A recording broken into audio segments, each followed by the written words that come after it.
Okay. We'll just see. That's fine. So we're live.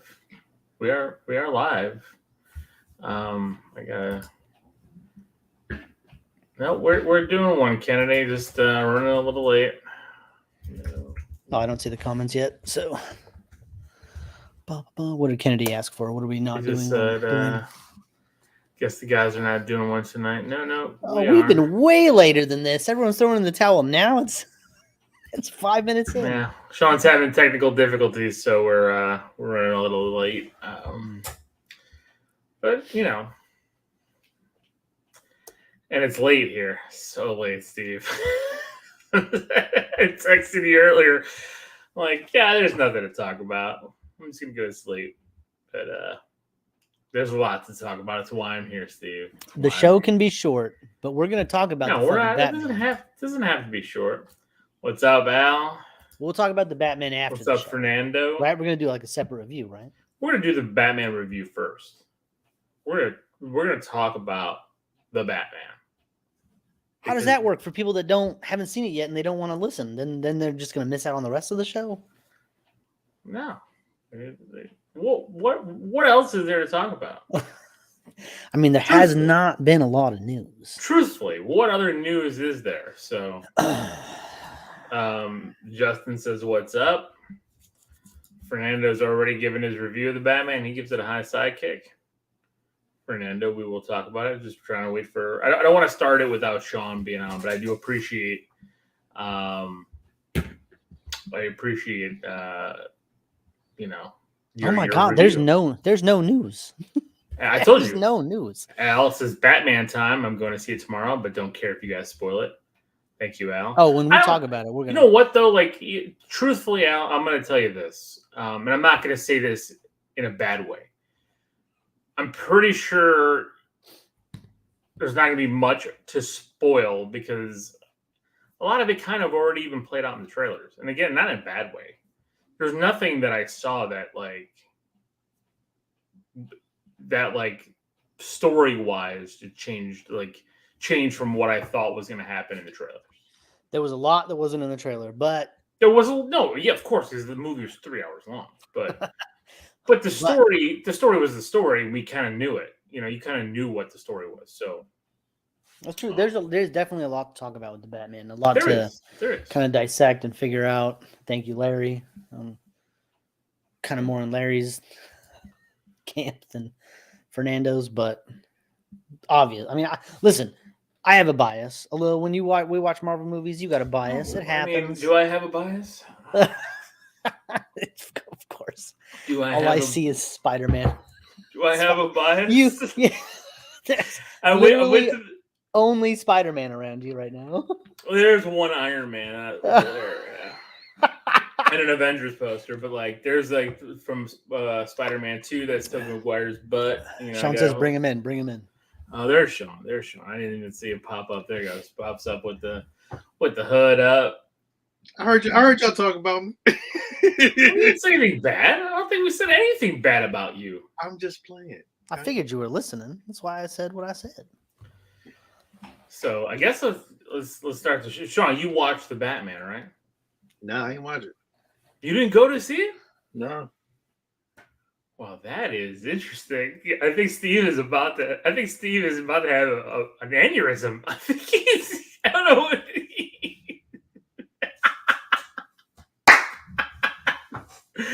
Steve can't believe it. That's okay. We're gonna do a review. Sean's gonna be a part of it for the ride. You didn't watch it? I got to watch it. Okay. All right. You played that so long. Taylor, this is Batman gets a hero from him. All right. So I wasn't sure where to go, Sean, because you had told me you already had tickets. So I was like, this motherfucker bought tickets and then just didn't go. He really didn't want to see this. Yo, I didn't want to see it, Steve. I'm be honest with you. I didn't want to see it. So Alil says we're going to start off with the Batman because there's not a whole lot of news to talk about this week. I figured we should wait to the end, at least to go through Toy Box or whatever we watched. Does anybody have anything for a Toy Box? I do have a Toy Box. I have one thing. I ain't got shit. I sent you guys pictures. Nobody responded, but What? You didn't send us pictures of nothing. Pictures? I did send you pictures. Look at us both going into our feed. You sent me a talking picture of you and your thin ass self with a dirty ass Captain America shirt on. It's not dirty. Why is that dirty? No, I just. Oh, that's right. You got the hot toy. Sorry. Oh yeah. Oh, you got that still? Oh, we talked. We didn't respond. Oh, what is the 2 responses after that? There's several responses. Come on. About the hot toy? Yes. No. It's really about me sending that logo, which exactly. The 2 responses after that were, "Hey Sean, the show won't go live on any feed without a logo, so I'm working on it. I am doing it right now. I know, but those were the 2 responses after I sent the picture of the hot toy. Then I sent a picture of me wearing my Captain America Iron Man shirt to go see the Batman. Okay, so the part where I said, is that the No Way Home suit or is that the classic? That's not me responding? No, I didn't get that. I thought it was going to be this. Oh, that was in the. I thought it was going to be this sexy picture the whole time. You motherfucker! You went with every Marvel thing you could possibly wear to go see the Batman. You piece of shit. You know what? My son wore a Batman shirt. I know. That's why he's my boy. I didn't. That's funny. I didn't see these pictures. Oh, really? Yeah. I didn't see these pictures. Well, we'll talk about the hot toy. All right. You know what? Then let's wait on the Batman. Let's go through just. So, is there anything else? Because there's no news. There's no news, right? There's nothing. There's no news. There's no news. So Anthony Starr got arrested for punching a bartender. So Homelander got arrested. Michael B. Jordan's going to be in I Am Legend 2 with Will Smith. Okay. Does anybody care about I Am Legend Part 2? Why are we doing sequels again to movies 20 years ago? Like that's right. How old is I Am Legend? Is it that it old? Was 2000 early 2000s. 6 2005. Because the BVS logo was in that, and that was after after Batman Begins, right? It wasn't. After that was after Superman Returns because it was after Superman. And then that was So Batman Begins was 2004, right? No, Batman Begins was 2005. I Am Legend came out in 2007. Okay, still. So 15. Forever old. Sequel again. I failed to mention it last week, but I did want to bring it up again. We didn't even we didn't even introduce the show. We didn't do anything. We just jumped in. I didn't introduce myself. My name is Hove. Oh, H to the O. It's like now. I have no idea what's going on here. So, well, welcome to the Geekz Volume 2, Episode 2. Oh, it's called. We're doing the Volume 2 for the perpetuity of the. I don't agree with it. I don't like it. You don't like it? No, it's just the Geekz Episode 2. This is the Geekz Episode 2. There we go. March 5th, 2022. Huh? One these in volumes now? Why not Volume 2? You making up shit as you go, ain't you? Always. I feel so weird to be like on Episode 2. I respect that. The fact that you actually just doing it as we go, you know what? Good. I mean, I respect it. I just don't like it. Larry, I am not late and wrong. To the Black Album. Exactly. Larry, come on, man. I am not late and wrong to that. This is the Lil. This is Steve. Oh, this is Steve keeping it green. I mean, are we changing up our slogan? I don't feel like I should because I listened to a random podcast today and somebody was saying like, "Oh, those guys keep it green," and I was like, pretty sure I came up with that. Steve, I'm gonna keep it 100. There's a lot of shit that we coined that I feel like somebody would have piggybacked on. I don't know who these people are, but I'm pretty sure I came up with keeping it green. Yo, I swear I thought pull the trigger was my shit. I ain't gonna hold you. I thought pull the trigger. I thought we came up with pull the trigger. Well, we've been doing this for those of you who are joining us now for Episode 2. We've been doing this for 8 years. 8 years. In the beginning, I was saying pull the trigger like crazy. I ain't never heard somebody say I'm gonna pull the trigger on that toy. All of a sudden, now everybody's pulling the trigger. I know everybody's pulling the trigger on shit. So Fernando, I have not. No, he watched more Brooklyn Nine-Nine and no, I didn't. Parks and Rec. Superstore has been on in the background now. No, old shit. You still watch Abbott Elementary yet? I'm trying to unpack. Yeah, Abbott Elementary's fine for the kids. You haven't watched that yet? No, we want to. We're going to. That's on our list. We've been busy, man. I'm telling you, I don't get off of work. It's 6:00.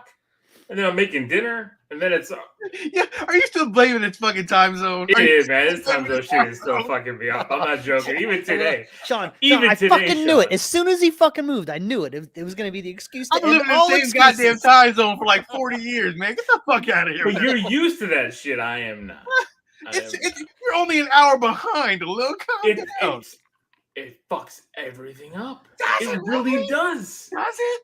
You have daylight savings time. You already have experienced this. Yo, yeah, but it's not. But it's not. It fucks you up because again, a little so used to this. Right now, it's fucking almost 11 o'clock, and you're not used to that.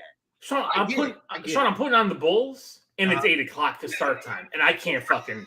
I'm like, what is going on here? Oh my god, I can't wait for the next NFL season for a little and what I'm watching 1 o'clock fucking Sunday night football for a little starts at 10 o'clock at night. Like, what the fuck? I'm gonna die. Already my eyes, like all day today, my kids are like, wow, what's wrong with your eyes? I'm like, because they're all bloodshot because I just haven't slept well because I was watching the game last night and it's like 10:30 the game ends, and then I'm watching other things, and I'm like, it's already 2 o'clock in the morning. What the hell happened today?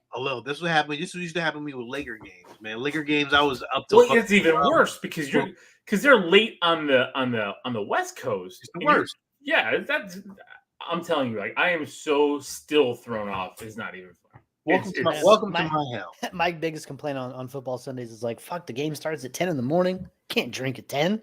What am I? I don't even exactly. Shit, if I get my day done, if the Bears are done by 1 o'clock and I have my full day, I fucking hate 10 o'clock games. They're the worst. Shit, no way. I love it. This is gonna crush me, man, next season. Because you guys know I watch every game on Sunday. I'll watch the afternoon games. I'll watch this. It doesn't matter who's on TV. I'm watching the game. That Sunday night game's not starting until like 9 o'clock, bro. I know. I was already thought it was already late. The 7:20 kickoff on the set. Now it's gonna be 8:20 kickoff. It's gonna be so terrible. Oh, my life is awful. Not really. I was at the Shut up. I was at the Magic Kingdom all day today. So yeah. Oh. So that's why you're fucking tired because you're fucking over there putting your fucking Disney bucks in. Oh, always, buddy. Always. Welcome to the East Coast. You are so right, Fernando. This is crazy. Y'all vampires. I'm telling you right there. The East Coast people are vampires. That's it. Everybody stays up super late. Everything is open super late. I don't get it. California's the same way. I don't know. Like I think it's both the coast. I just think the middle of the country just goes to bed at 8. Yeah, but every other coast is like fucking. It is true. Lit at 2 o'clock in the morning. Us in the Midwest, we're like, ooh, it's a little late. We're gonna go tuck in bed. You know why? Because we get shitty winter, shitty weather. Man, I've been out in LA at fucking 2 o'clock in the morning, and it's like fucking rush hour traffic. Like it's not, that shit is it's prevalent on both coasts. So it is. Wow. Pumpkin Soul Night. You're my boo a little? Really? Pumpkin Soul? Who is Pumpkin Soul? You better tell Jenny. I know. What's going on here? Maybe that is Jay. She made a fake account of all the show. She's stalking me. Yeah. So, so I mean, from me, I'll new. I mean, I'll talk about my toy when we get after everybody talks. But I didn't really watch anything new. Again, I'm still working on unpacking. We made a huge dent. My room looks different better than it did last week. I gotta figure out what to do with this TV up here. I don't know what I'm gonna do, if I'm gonna keep that up there because I have another TV right here, another TV right there. I just don't know what to do if I take that TV down and just put a poster up. That could be your sports TV. I could put more quarter scales. No, I don't need a sports TV. I got a TV on my patio in front of my hot tub. All right. Oh, okay. Fucking money bags. I got a pool and a hot tub. What do you want me to do? Well, I'm gonna tell you. Summer hits. I'm gonna be recording from the hot tub. Oh, I can't wait for fucking jacuzzi a little. I can't wait till he gets that charge of electricity going through his system. I can't wait. I can't wait for fucking. What's up, James? The fucking background noise of the bubbles and the jets. You can't even hear me speaking. Let me turn these jets down. Let me turn these. No, I don't think I can record outside. That's not. Oh, you could. I could do it. You could do it. Fernando wants to come over. Come hang out in the hot tub. Two dudes in a hot tub having a beverage. I mean, to me, it's not weird. Sean won't get in the hot tub with me. I told him a little. When he comes. If you like a little between two ferns in the hot tub. Very nice. Very nice. Yeah. So not much. Got a hot toy, which we kind of already spoiled. And yeah, just trying to set up the video game room in my office, kind of like my combo room. I got like a lot of wall space, so I'm just trying to figure it out. I bought lights. I'm going to put up new LEDs in the back. So hopefully next week it'll look even better. I'm trying to figure out if I want that Avengers poster there, if I want to move that Toby poster there, or another Toby Spider-Man poster. I'm taking over. Like, I had a lot of stuff in the basement, and now that I'm bringing it up here, like, my shit's gonna be plastered everywhere, all over the house. So you're gonna plaster your poop all over the place? Yes, I'm gonna plaster my Tobey Maguire shrines all over the place. But gross. That's all I got. I got nothing else. I haven't watched anything new. Well, I failed to talk about it last week, but I did watch the Texas Chainsaw Massacre, the Netflix movie. Yeah. And I wanted to bring a couple things. I felt bad watching it because the Buffalo Nickels. Who is Alil? This has to be an inside person. Somebody knows. I mean, they know the dimes, so I mean, they know something. They know something. So, I felt kind of bad watching it because this is the nibs. Oh my god! Because it was like it was a 70-year-old man killing current in fashion culture, you know, and it was like. But it's the same thing with Halloween, though. But I'm just saying, like I was kind of like in for it, like when he came onto the bus. And everybody started like fucking filming him with their phones, like, "You're canceled, bro." And then you just cut him in half. I was like, "Oh yes." So happy. Yeah, but see that scene with the bus, to me, I wish was better. Well, see what I wanted at least a handful of those cats to escape and go into this abandoned city and have like a cat and mouse thing, even though that's not really Texas Chainsaw Massacre style. I just kind of wanted that. I mean, the whole movie wasn't really Texas Chainsaw Massacre style anyways. It was, they really wanted to be Halloween Kills. It did. It really did. No, not Halloween Kills, but like Halloween. The remake 2018 Halloween. That's the, I guess, the disappointing piece, because it like, that movie didn't have a Laurie Strode. That character wasn't as strong as a Laurie Strode character. No, she was only not Laurie Strode 50 years later, and it wasn't even the same actress. The real actress is been dead. So, oh really? That wasn't the same actress from the original movie, not at all. And the fact that like Leatherface didn't have any like people inside, because he's always had kind of like a crew. He's always been part of an ensemble, and here he had nobody. Yeah, he didn't have his family, but he went at the end credits scene. He went back to the house. So I mean, and I guess, and if it's a sequel to that first one, like, they all died. Grandpa ain't alive anymore. God damn. Yeah. He was 120 when that first movie came out. So it like I said, I think I said this when I talked about it. Like, it had some good kills that I liked. Had some great kills. Great kills. That cop in the fucking back of the car, he broke his arm and shoved the bone into his face. Oh, yeah. Awesome. The end kill, amazing. Beautiful. So there was a lot of really, really good kills. And when he caught that one chick in half trying to get out the bus, awesome. Like, that was a great kill. That was a great kill. It was a great kill. Here's what I don't understand. He pulls this fucking chainsaw out of the walls. It's been in there for 50 years, starts it right up. I'm like, I can't go out in my fucking side of my fucking house and start my goddamn lawnmower up. It's been sitting out there for a week. That bitch, like where do you go I gotta oil it. Yeah, where do you go to a gas station? Like, yo, just fill her up. Fuck you, like, he didn't oil that shit. He's just like, that motherfucker was just running off the charts. That shit ran through. Yo, you can't cut down, chopping down fucking bodies and shit. You that motherfucker ain't gonna die again. I got a fucking sawzall. I go through half a piece of wood and it stops.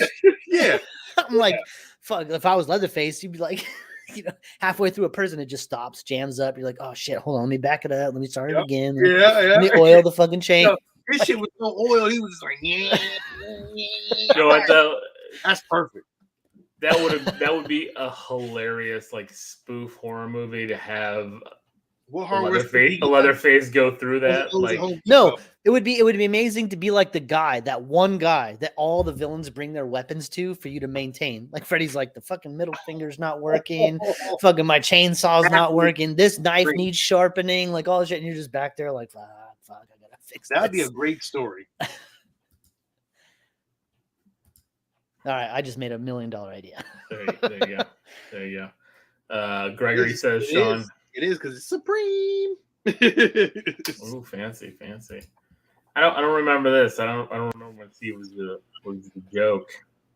But Steve is awesome. Remember when Steve was the joke of Pop Culture Leftovers? LOL, but you're awesome, Steve. Was I the joke of Pop Culture Leftovers? Steve was never the joke of Pop Culture Leftovers, was he? Is that Brian?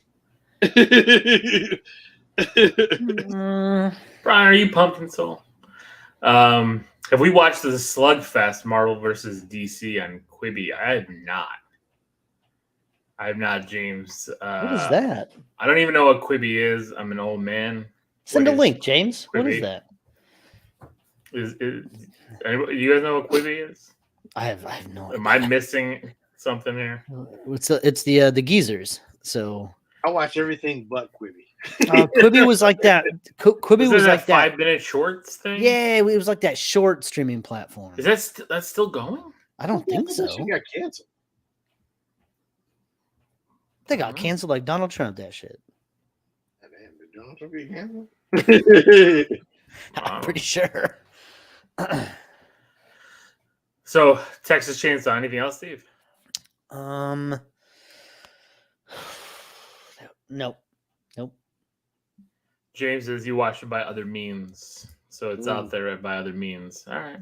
We'll have to find it other means. Was it good? Was it worth watching? This Slugfest. I haven't watched much. I've been playing this fucking Elden Ring like crazy. Sean, I don't know. I feel like you don't like it though. I don't like it. I was on for hours after you were on. Me and Dave found a fucking cave full of giant ants. We fucking multiplayered that shit. Still got killed, but it was awesome. That's crazy. So you're still playing it, Sean? Are you still playing Elden Ring? I'm in for a time being. I don't know how much longer I'm gonna stay in though. But it's so frustrating because you can level up, and you're like, fuck, I'm gonna be awesome now, and you run in and still get your ass kicked. It's like, god damn, like what do I gotta do? What up, Richard? I was gonna buy it this week, but then I'm like, I thought Sean was out. I didn't know. You ain't gonna have no time to play that. You got to put in. Yeah, it's a grind game. You have to put in the time. I want to find a game to play. I mean, like I want to play like Friday nights. I want to make it game night since I've been staying up late anyway. That's what our game night is. But you gotta. But Elden Ring's not going to be the game for you. I would love to jump back on that horror game. Which one? Dead by Daylight. Yeah. I have it downloaded. Me too. I still have it. Jump back I'm ready to go. But I'll play with y'all. I know Dave ain't gonna play. Let's do it. I'll do it. Dave has a hard time playing games that don't give you shit. Elden Ring is life, Steve. Your catcher with the skulls, and I love. Who is this person? He's talking about some old Pumpkin stuff. Soul Knight has been here from the beginning with this fucking cat shirt with skull shit. Plus, I never wore that shirt. I threw it away immediately. You love that shirt. That was your favorite shirt. They don't say nothing about me. All right, Pumpkin, bring something up about Sean. He's feeling left out. Yeah, I'm feeling left out. You got me being a joke on PCL. You got cat skull shirt, and you got a Rose with the fucking Buffalo Nickels. Bring your heat. What you got on me, son? So Elden Ring. So okay. So don't get it. Why don't you think I would like it? Because it's too tedious, and you got to put a lot of work into it. It's really hard. You're gonna die a lot, and it's one of those games where you'll rage quit. You will get so frustrated you'll want to throw your controller through the television. You will rage quit this game. Okay. But there's ways, I've been watching YouTube like crazy. Sean has been doing the same. We've been sending each other links back and forth in the text view with Dave about how to level up and rune farm and all this shit. Fuck, for an hour last night, I was dodging this giant fucking ball that rolls down a hill and running back up the hill and collecting runes for an hour.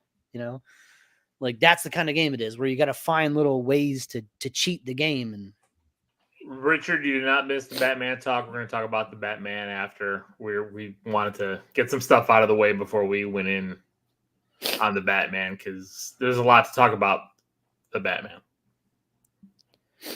So it's just knowing your background in gaming, which is mostly retro gaming, seeing the hard time you had with Ghost Recon when you tried to play it with us the one time. Remember you played Star Wars Battlefront?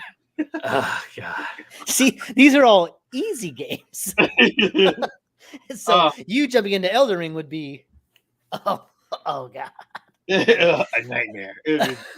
Like this is challenging for us. But I like Ghost of Tsushima. This is not Ghost of Tsushima. This is not Ghost of Tsushima. I'm gonna tell you that right now. I'm trying to be Ghost of Tsushima, but it's not working the way I want it to. Yeah, Sean picked the Way of the Samurai for his character, so we're trying to make it Ghost of Tsushima that way. You played online with me, Ghost of Tsushima. Well, we had fun. Yeah, that's what I'm saying. We played it.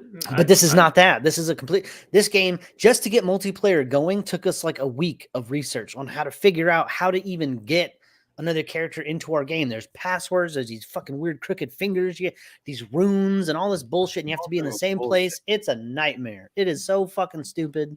Like, it really is like a bad design, but it's just another level of shit on top of how difficult the game is to play it. Most of the time we play like we're in our own games, just talking while we're playing it. Like, oh, I'm doing this. Where are you at? I'm doing this. Where are you at? Like, that's all it is.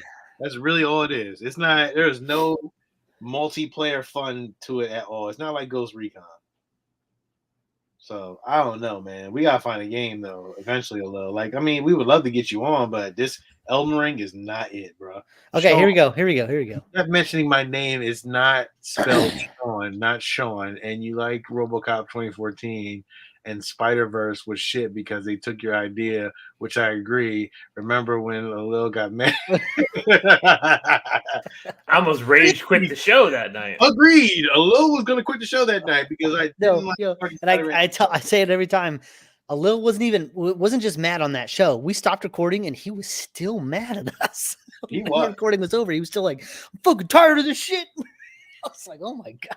He was really mad. And and don't let that motherfucker tell you he was mad because he's a goddamn liar. I know when he gets mad, and he was fucking mad. He was mad. He was definitely mad. That might have been the only time I've actually ever been. Were you really mad? Oh my God, you confessed that you were mad. I didn't really know you were mad, but now you fucking admitted that you were mad. You son of a bitch. He was mad. Truly angry. I didn't really think. I never. Son, he gave his review first, and then you went. And then I went and I kind of rode on your coattails.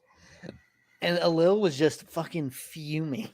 Like, he was so mad that we were just not over the moon about it. I mean, granted, it's a great movie. There's been many movies. That was a classic episode. Thank you, Larry. You know, it's funny because like we got like a couple like negative reviews on iTunes because of that episode.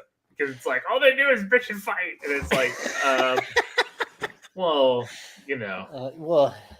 Yeah, our fights are like brotherly. Glad we made up. Thank you, Richard. Well, you know what? I got over it after I went to bed and woke up in the morning, and I realized I'm like, it's a movie. Why should I fucking care what Sean and Steve think? I'm glad to see a lot of people on tonight because you know what? It seems like we got all these motherfuckers on our Facebook page that follow the page, but don't follow the goddamn live show, man. So well, it's hard. I mean, we record on a Saturday night. Like people got shit to do. It's hard for everybody to be on. At 11 o'clock? I don't think anybody got nothing to do at 11 o'clock. Yeah, but where Steve is, it's 8 o'clock. We got a lot of East Coasters or West Coasters. Right. People do hang it up at 12. I ain't gonna hold you. All right. I'm not worried about it. Like we got our tryhards here. All right, so man, let's get into our Batman review because I think everybody's anticipating what the hell. No, we got toy box stuff. Let me talk about my toy. No, hold on. Before you talk, because I have only one thing and it's very small compared to yours. All right.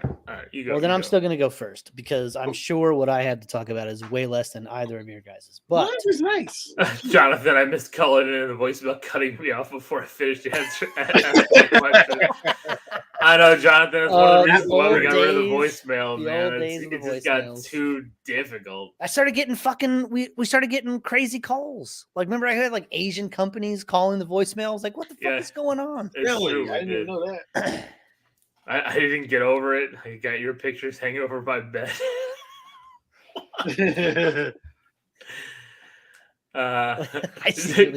He secretly enjoys the ganging up on me. He laughs every time. He's curious on this Batman review. I'm gonna be curious too. Just got off work. All right, so I'm gonna do Toy Box first because I had Tape Talk last week and I failed to talk about one tape, which I had put on a different section of the VHS shelf. So Justin, you and me both. Them shits was classic. Yo, you remember that time he fell in the parking lot and he fell on some snow?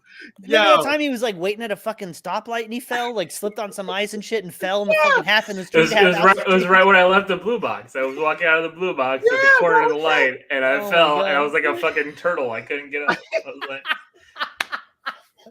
I was like, there was like 6 weeks in a row we had falling stories. It was like the greatest thing ever. It was great. Yeah, Max did leave us some damn intricate shit, man. And Max he's doing some good writing on. Yo, Max brought a nice email every fucking week. Like he came with some heat. Them things was detailed. I can't even answer some of that shit that he was asking. Yeah, he would post some questions where I'm like, fuck. Like I'd have to text you guys before, like, all right, you got to think about this. Like, he's asking a serious question. Anyways, I had Tape Talk last week. Didn't talk about this because I had put it in a different section of the VHS shelf, but I was able to pick up Sean Rockadoodle on VHS. Don Bluth, baby. The case is in great shape. That's a fantastic cartoon. Very nice. You know what, Steve? I'm zooming in you and I'm zooming you in just so you can show that box art. Speaking of Rockadoodle, yo, it's really cool. That new Elvis movie looks pretty goddamn good. It does. It actually does. I'm actually very I like the text on top, like all these movies that you loved. You got to get Cats Don't Dance, man. I like the back. I love the fucking offset pictures on the back. So good. That's a great VH. That looks great. I do love that. Rockadoodle, Cats Don't Dance. I'm telling you, them Don Bluth cartoons. Look at that. Look at Chanticleer up there, hamming it up. Ooh. Like Elvis. All right. Get me off the center stage. All right. That's it. Rockadoodle. How much you pay for that? Like 10 cents. What? Like 10 I hate you for that, man. Like nothing. Like this cost me nothing. That's a great 80s cartoon I would love to own. I'm about to go buy that bitch. Jonathan, my wife's playing Horizon Zero Dawn, and she actually got Forbidden West. That's on the PS4. She's playing through that. I might try to jump on that at some point. Rachel's a beast. Yeah, she's fucking handling that shit. I remember she beat Tomb Raider. I was pissed when she beat Tomb Raider. She beat all the Tomb Raiders. Yeah, I was like, damn, I was trying to beat that shit before her. She did the Uncharted series, the Tomb Raider series. She's on this shit. Yeah, Rachel's a beast, man. Respect her game. Respect her gaming. Oh, now fucking Pumpkin Soul's bringing up the fucking Bell's palsy picture. This motherfucker's been in here since the beginning. That picture of me with Stanley is like, I don't know. It's like this weird point in my life. It's like this stamp. You know, I got to meet Stanley at the worst moment ever. You know what pictures? But like the best thing was I got to interview him a year later. So I got the fact I got to interview before this show. Here's the thing, like that Bell's palsy picture is fine, but some of the pictures that I have made of you a little classics. Yo, the Harley Quinn one is classic. Is the best. The fact that my father-in-law thought it was really me. dressed up as Harley Quinn at that point was look, probably. Somebody sending you pics of somebody was sending you pics of VHS tapes. Found my visitors tapes. Took a few I think he meant say say videotapes. I would hope he said, because I don't know what that means. Visitors tapes. James, I don't know what that means. You can find me on Facebook or anything. I mean, I'll take them. I guess I can put up another section. the adult section. Yeah. I'll put some beads across the corner. That would be. Then wouldn't that be awesome? That would be if you just had like an extension on your shelf with just beads covering it. And you open it, and it was just all the crazy covers. Oh, that'd be great. That would be pretty awesome. But Sean, you had mentioned the Elvis movie. Now, like, I'm not like an Elvis person at all, but that trailer looked great, didn't it? It really did. I'm like, that motherfucker. I don't even know who's playing Elvis, but that guy, I think he's acting his ass off. I think he's a new actor, that shit looked good. I was like, damn, I should look good. Tom Hanks in that. I don't know what crazy. I don't know what Tom Hanks was doing. His voice is doing some weird shit. I don't know about that. He's trying to mimic the manager. So that shit looks weird. James says he meant to say VHS tapes. I knew it. That's why. If you want to just look me up on Facebook, it's just Stephen Carlton. Just look me up there and just send me a message. You can even DM the Geeks. Yeah, you can DM. I don't know how I feel about Uncharted. I don't know, Jonathan. I don't know how I feel about Uncharted. I'm like, will we review it? I think eventually. I don't know if we're going to review it anytime very soon. I'm not rushing to the movie. There's a lot going on. Maybe we do like a series we start releasing where we do video game movies. Start revisiting some of these old video games. I got to go see Sonic 2. The boy will not stop talking about it. He won't stop talking about it. So saw the trailer in front of the Batman. Still not interested. Didn't like the first one. Saw the trailer in front of the Batman. His jaw dropped, and he said, "Can we please go see it?" And it was just me and him at the Batman. The AMC theater we went to, man, was so they had heated seats and everything. Oh man, it was like heated seats make me poop. I can't. I don't like heated seats. Heated seats make me want to poop. So when your butt gets warm, it makes you poop. Yeah, I don't like it. It loosens it up. I don't like it. I don't like it. I don't like a heated butt, man. It don't make me. It doesn't. I don't like a heated butt. No, it don't sit right on my butt, man. It's like all that heat going through your butt crack. Like I don't like that. I don't like that feeling. That's not a good feeling for me, man. That's why I won't never get heated seats in my car. I don't pull that. Richard agrees with you, I guess. I'm telling you. I'm telling you, that's some real shit, dog. I don't like it. Oh my god, it's real, man. It's real. Justin's crying.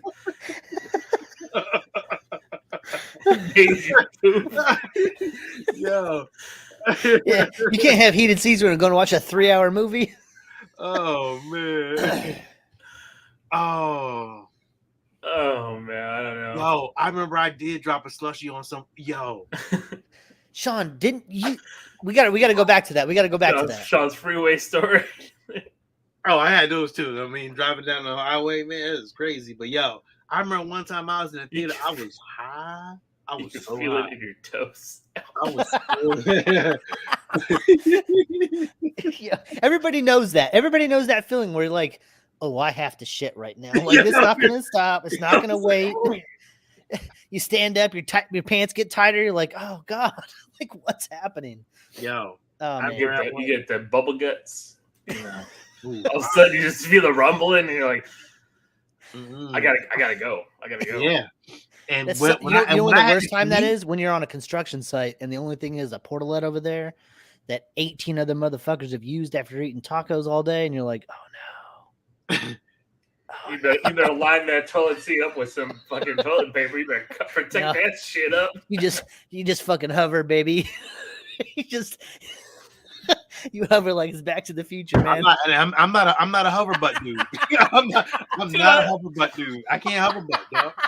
I can't hover butt. There's no way in hell. I was just taking a sip of my coffee, and you almost made me fucking throw up. Like literally, the hover. Why you hover butt like that? Like, how you do that? No, you gotta get your fucking gymnastics on, bro. You gotta squat. Man, you gotta get your fucking knees up and your elbows, bro. I've done it. Mind you, remember I used to drive commute every day, so those times when you get caught. Yeah, you get the train station toilets. You know, I don't make it. I'm on 295. I'm on 295. If anybody from East Coast, 295, man. See, here's the thing. Like, I have learned just to, despite the pain, despite all of it, hold it. Just hold it. When you get home, you can fucking deal with it. No, I have to. There's no. That's bullshit. No, it's not. You can hold. When you start getting the sweats, bro. I've held it through the sweats. You're crazy, I get down to a point where I'm like this. I can't even walk. I'm like this. You got the T-Rex strut on. You're like holding your stomach. You're just holding it because you're like, if I let go of the stomach, it's coming out. Like, I was terrified. Terrified throughout all of schooling to take a shit at school. One time in middle school, I was like, all right, fuck it. I have to go. I'm not going to wait. I'm going to go. So I went to the fucking So I went to the bathrooms one time in middle school, went down, started taking a shit. Somebody walked in the bathroom. Me, I was like, "What's up, bro? You taking a shit?" Pow, pow, pow, pow, pow, pow, on the fucking. I'm like, okay, this is it. Well, I'm never going again anywhere but home. That's it. Those are high school antics. So yeah, I can see that. No, it got worse. It got worse. One time I was at work. Shit in the office. I thought it was like coast is clear, like nobody was in the office but me and like the receptionist. Then fucking as soon as I come out, I realize, oh shit, my boss is here now. I make a beeline from the bathroom after I took a shit, sat down at my desk. He comes straight through the office, immediately into the bathroom as soon as I left. Shuts the door and he's like, "What the fuck? Like, what happened in here?" Like, have you ever had to sit in the toilet so long that the lights turned out? No, I ain't never been there. The motion lights turned off. And you're trying to wave to make them turn back on, and they won't. You're just doing this on the fucking toilet. And you're like, and they won't turn on. So like, I started balling up toilet paper and throwing them like in the air to get some kind of motion going. I ain't never had that problem. I've never, but that's an amazing visual. That's so funny. Steve James sent you on Instagram those photos of those VHSs. So thank you, James. So wait, I appreciate you. Sean, you're looking like Bill Cosby with that strut. You lift your legs because man. You know what? I started counting them down now at home, like just like warning the family. Because like now that my diet and everything, like it's you just want to clear out. Oh, I just apologize first. I'm like, sorry. Everyone Al knows keeps now. two pairs of pants in his locker. The Batman? Yeah, well, because the Batman. Elijah, Elijah, you seen the Batman? What you think of the Batman? No spoilers. No, amazing. If you don't know comic books and stuff like that, like how Batman's supposed to be, you wouldn't like it. My mom says she didn't like it, Dad. Oh, well, I don't hear my mom. I'm hanging up on you, bye. I don't care about his mom. I'll call him back later. But he liked it, though. Elijah the intern. Elijah the intern. All right, we go through my hot toy first before we get into the back. Wait, I got something. All right, well, then go. I found this at Steve. I found this at FYE. Beautiful. Is that a light? Yes, and it lights up. You see the light? Oh, yeah. There you go. Yeah. I couldn't tell if it was a glare, but yeah, no, that's nice. Yeah, that motherfucker lights up. I'm gonna put that thing. It look nice up here with the. Oh yeah. Yeah. So I thought about putting it like back here. What's the battery? What's the battery? Fucking triple A on that. Triple A's and a USB. I thought about putting it back here where the man. Oh, it's got a get the USB. Try to get a USB hooked up because those AAA's are gonna burn them out. And the problem with those things is they tend to blow batteries. Like so, the batteries will break in them. Yeah, but this is nice. It was $10, man. FYE. $10? Yeah, I'm gonna go pick up one too. Is there FYE by you? Yeah, I think so. I think there's one in the downtown Orlando area. Really cool. If not, I'll find it. It's got Rumble in the Bronx on VHS. Golly, need that. That was all I got. That's all I got. So, all right, so I got a hot toy that I ordered last year. This time, it was from the Spider-Man PlayStation 4 game. It's the classic suit Spider-Man. It comes with this base. It's a corner of a house, a building. It's got Scorpion like tagging on it and stuff. It's actually really nice, really put together well. And it's got a big scorpion tail that kind of comes around on the base. Mm-hmm. The classic suit Spider-Man, it's pretty awesome. I wish I had better lighting in here, guys. I'll get better lamps. It's just I don't have it, so I can see it just fine. It looks great. Definitely not the. It's very similar to the end of the No Way Home suit, but a little different because I'm like losing it. There's no shimmer, so there's no shimmer in the classic Spider logo on the back, similar to the comics, and of course the video game comes with a bunch of different sets of hands, bunch of different sets of eyes. I put it on the base here, kind of fighting, the scorpion tail coming out. It's actually really cool. I really like this. I'm actually glad I kept it. Now, how many Hot Toy Spider-Mans you have? A lot. I have Scarlet 2099. Yeah, you guys set them up and do the point. Oh, you know what? This one comes with the pointing hands. Oh, it does. That's dope. You gotta have and I got to check if the Homecoming suit has the hands that point. So if they do, I'll try to do that. Take a picture, please. I would love to see that. Yeah, I'll definitely do that. So I got the Homecoming, I got the Iron Spider. So I got 5 Spider-Man hot toys right now. Once Andrew and Toby get re-released, I'll end up getting those as well.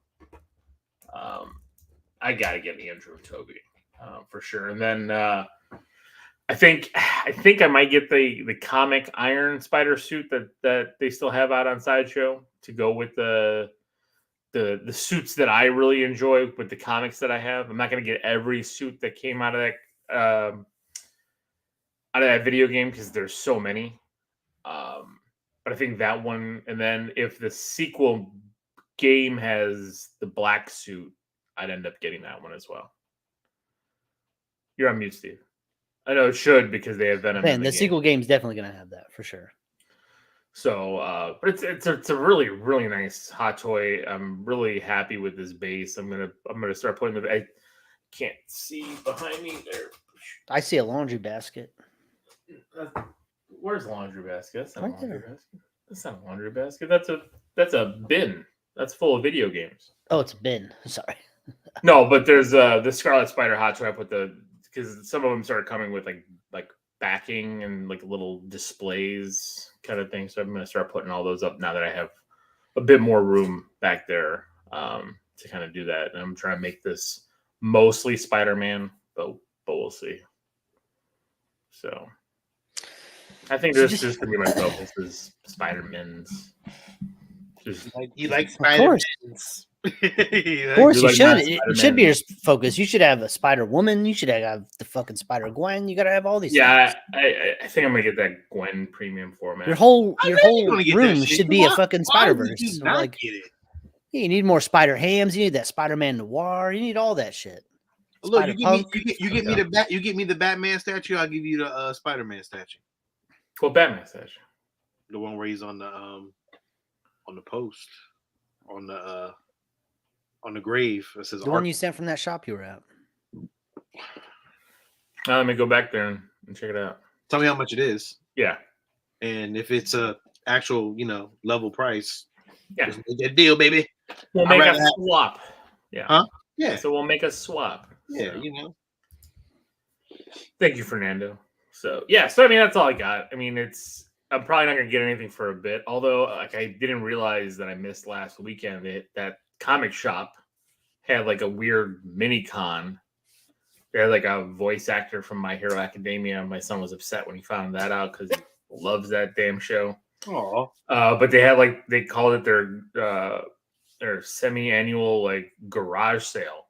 So they have this entire area where they just have like all their extra inventory and they just super cheap it out. And wow. There's lots of places that are doing that here. There's lots of cons here. So I know Seth, who listens to the show, who lives in South Florida, and he sells toys and stuff, and he's actually hooked me up with some video games. He's going to be in Tampa at a toy show in April. So if I'm able to make the toy show, I might go just to kind of see how it is, because I keep hearing that Florida is a honey hole for a lot of this stuff. You can find a lot of vintage stuff. You can find a lot of comics. You can find a lot of statues. You know, can you hit my son up, please, and get him acclimated with your schedule, so we can make this together. Like, you know what I mean? Like, we need to make this work.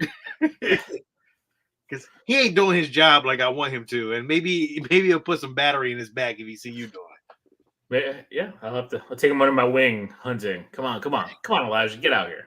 Get out here. Tyler, we don't do action figures no Black more. Chrysanthemum. That Black Chrysanthemum figure looked terrible. I mean, it was just a repaint of Chewie.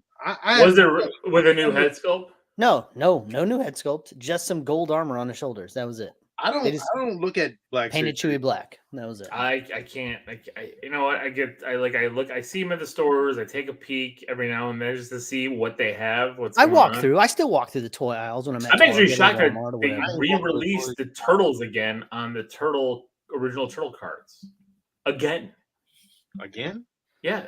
They got the new Turtles out. I still kind of look at some of the He-Man stuff when I'm there, because I don't have any He-Man stuff, so I'm like, maybe I should get like just the He-Man, Skeletor, Battle Cat, just to have them. Just get the statue, dog.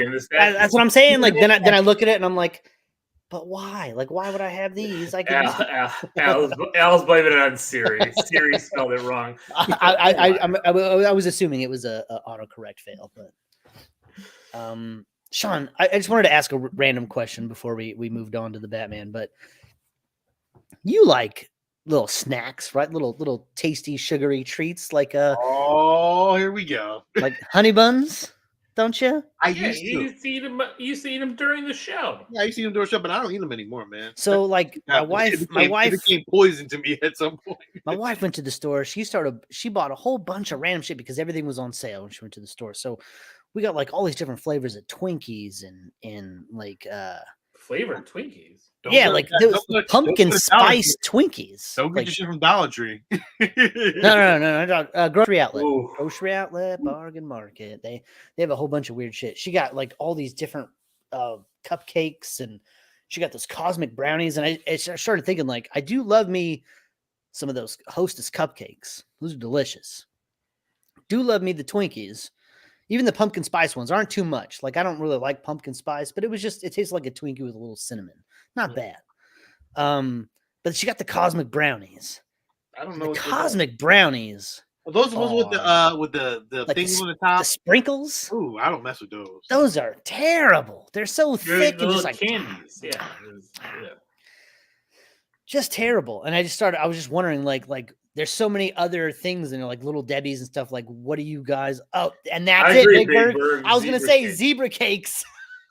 Zebra cakes are fire. Zebra cakes are the shit. Like, yo, zebra cakes are fucking fire, dude. But you can't even find zebra cakes in the dollar store. The dollar store, man, them just is going. Well, they've gone up. They've gone up in price now. Everything's $1.25 now. Everything's up in price. But no, they make zebra cakes. You guys remember Ho-Hos, right? I will kill a motherfucker for a zebra cake and one of those zinger joints with the hard. The crispy rice. No, it's not crispy rice. That's coconut. No. He's talking about the crispy rice. No, there's zingers. No, zingers. They have the zingers. They have the chocolate with the layer of chocolate on top. Yes. They have the vanilla with the layer of vanilla on top. Yes. And they have the raspberry coconut. It's like a coconut kind of raspberry thing. These, Steve. I'm gonna show you right now. Because you can't tell me shit without a zinger. A zinger, I'll kill a motherfucker for some zingers and some. Can't see. I'm trying to. That's the vanilla. That's the vanilla. Okay. It's like a better Twinkie. Yeah, I can't. Yeah, but it's more of a cake. It's more. Well, yeah, it's a Twinkie thing with that layer of shit on top. Yes, those are fucking. Big Bird, he's eaten a whole box while Super Green a few times. The zebra cake. I have to, bro. I have to. It was not good for me in the morning. Zebra cakes are fire. Yeah, Yo, so Big Berk's so they have ho-ho shaped zebra cakes. So they're like rolled. Shut the fuck up. Yeah. I saw them at the store. I can't eat them. I don't. That might change a motherfucker's life right there. They have ho-ho shaped zebra cakes. Go check it out. Like you ever have the strawberry shortcake kind of like ho-hos? They're like coated in those. Yeah, I'll fuck with those all day. That's too much strawberry. Delicious. I don't know why. That's too much artificial strawberry. You know what? That's the thing. Artificial, like I love strawberry. Artificial strawberry, I hate. Shit. I hate artificial strawberry. I hate. You don't like the jam? No, I like jelly and stuff. Okay, so what would you put? Would you prefer like a jelly versus a jam versus a preserves? Which one would you? Are we now going down a fucking? We're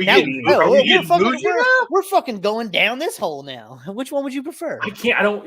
At this point, I don't have any. I don't fuck with any of that. I'll take a nice raspberry jam, Steve. I eat almond. Let me tell you some shit. Now, granted, this restaurant is gone. I haven't seen a Bennigan's in decades. No, Sean, there's I know the last Bennigan's is right down the street from my old house in Elgin. They have one that's attached, and that's where we ate the last night we were in Chicago before we came. A Bennigan's has this thing, Monte Cristo. Yo, you know what? They sell them here in Disney World too. The girls were gonna get one. Yo, I can't find a Monte Cristo nowhere, but yo, if I ever find a Monte Cristo, next time you come and visit me, we'll go to Magic Kingdom. They have them there too. So it's a sandwich, Steve. I don't know if you've ever heard of Monte Cristo. No, never had a Bennigan's. It's basically deep fried in funnel cake batter. And that's already amazing. So I don't even care what's on the sandwich. It's ham and turkey with cheese. Deep what kind fried. Of cheese? No, what kind of cheese? I think it's because they make it like a Thanksgiving, so it's like kind of like a white provolone kind of. Yeah, okay. Provolone or mozzarella is good. Yeah, deep fried in funnel cake, and they put powdered sugar on top, and then they give you this side. Look at Sean. They give you this side of They give you this side of raspberry jam that you dip this shit in, and that's what Bennigan's that's what they're known for. Like you dip this shit in, you just cake that shit. Believe me. How the fuck do you like it, Alil, when you don't like Thanksgiving foods at all? Because it's covered in fucking funnel cake, and I weighed almost 500 pounds then. Okay,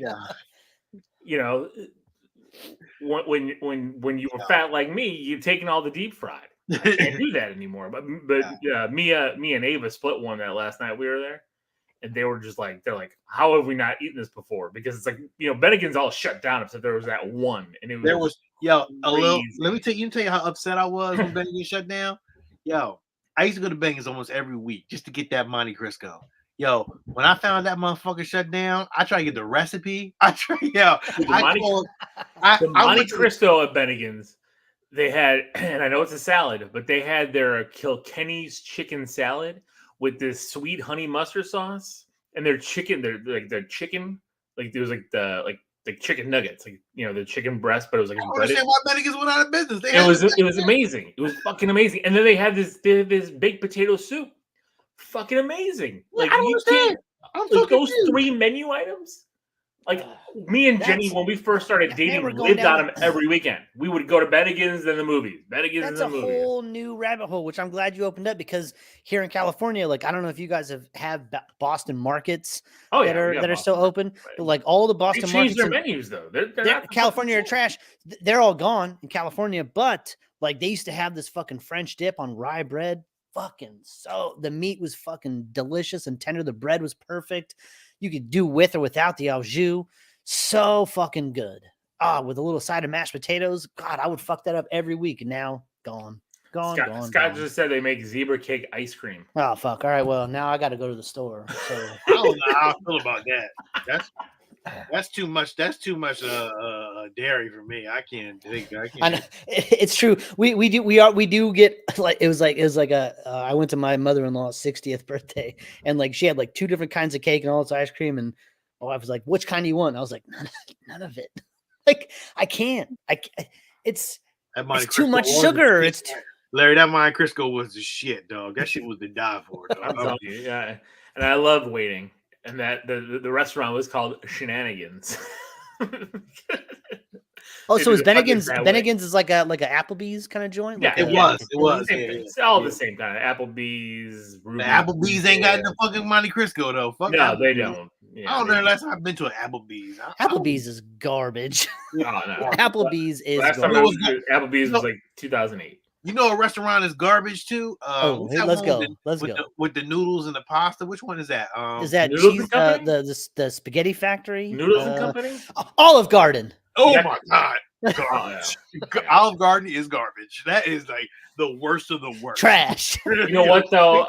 I'm telling you. Okay, I agree with you 99%. The reason why the 1% is because their breadsticks were no joke. To die for. That's the only thing out of The that only reason you go to Olive Garden was their breadsticks because they would do salad and breadsticks out of that. They would do their unlimited salad and breadsticks. Give me a Caesar salad and just give me the fucking unlimited breadsticks all day. I don't want none of your pasta, none of your weird shit lasagna, none of that. Garbage.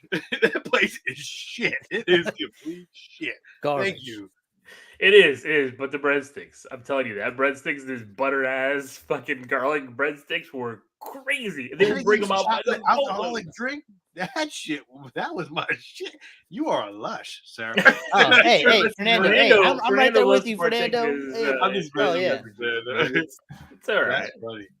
That's funny. What other restaurants are shit that I'll never go to? Okay. I got one for you. I don't think I ever go to Red Lobster. Red Lobster's shit too. Red Lobster. I can't imagine seafood, but Jenny, you know, she took me there once, and I was like, can I get anything here? And they're like, well, we can make a cheeseburger for you on a special grill, but it'll take like an hour. I'm like, I'll just have a salad.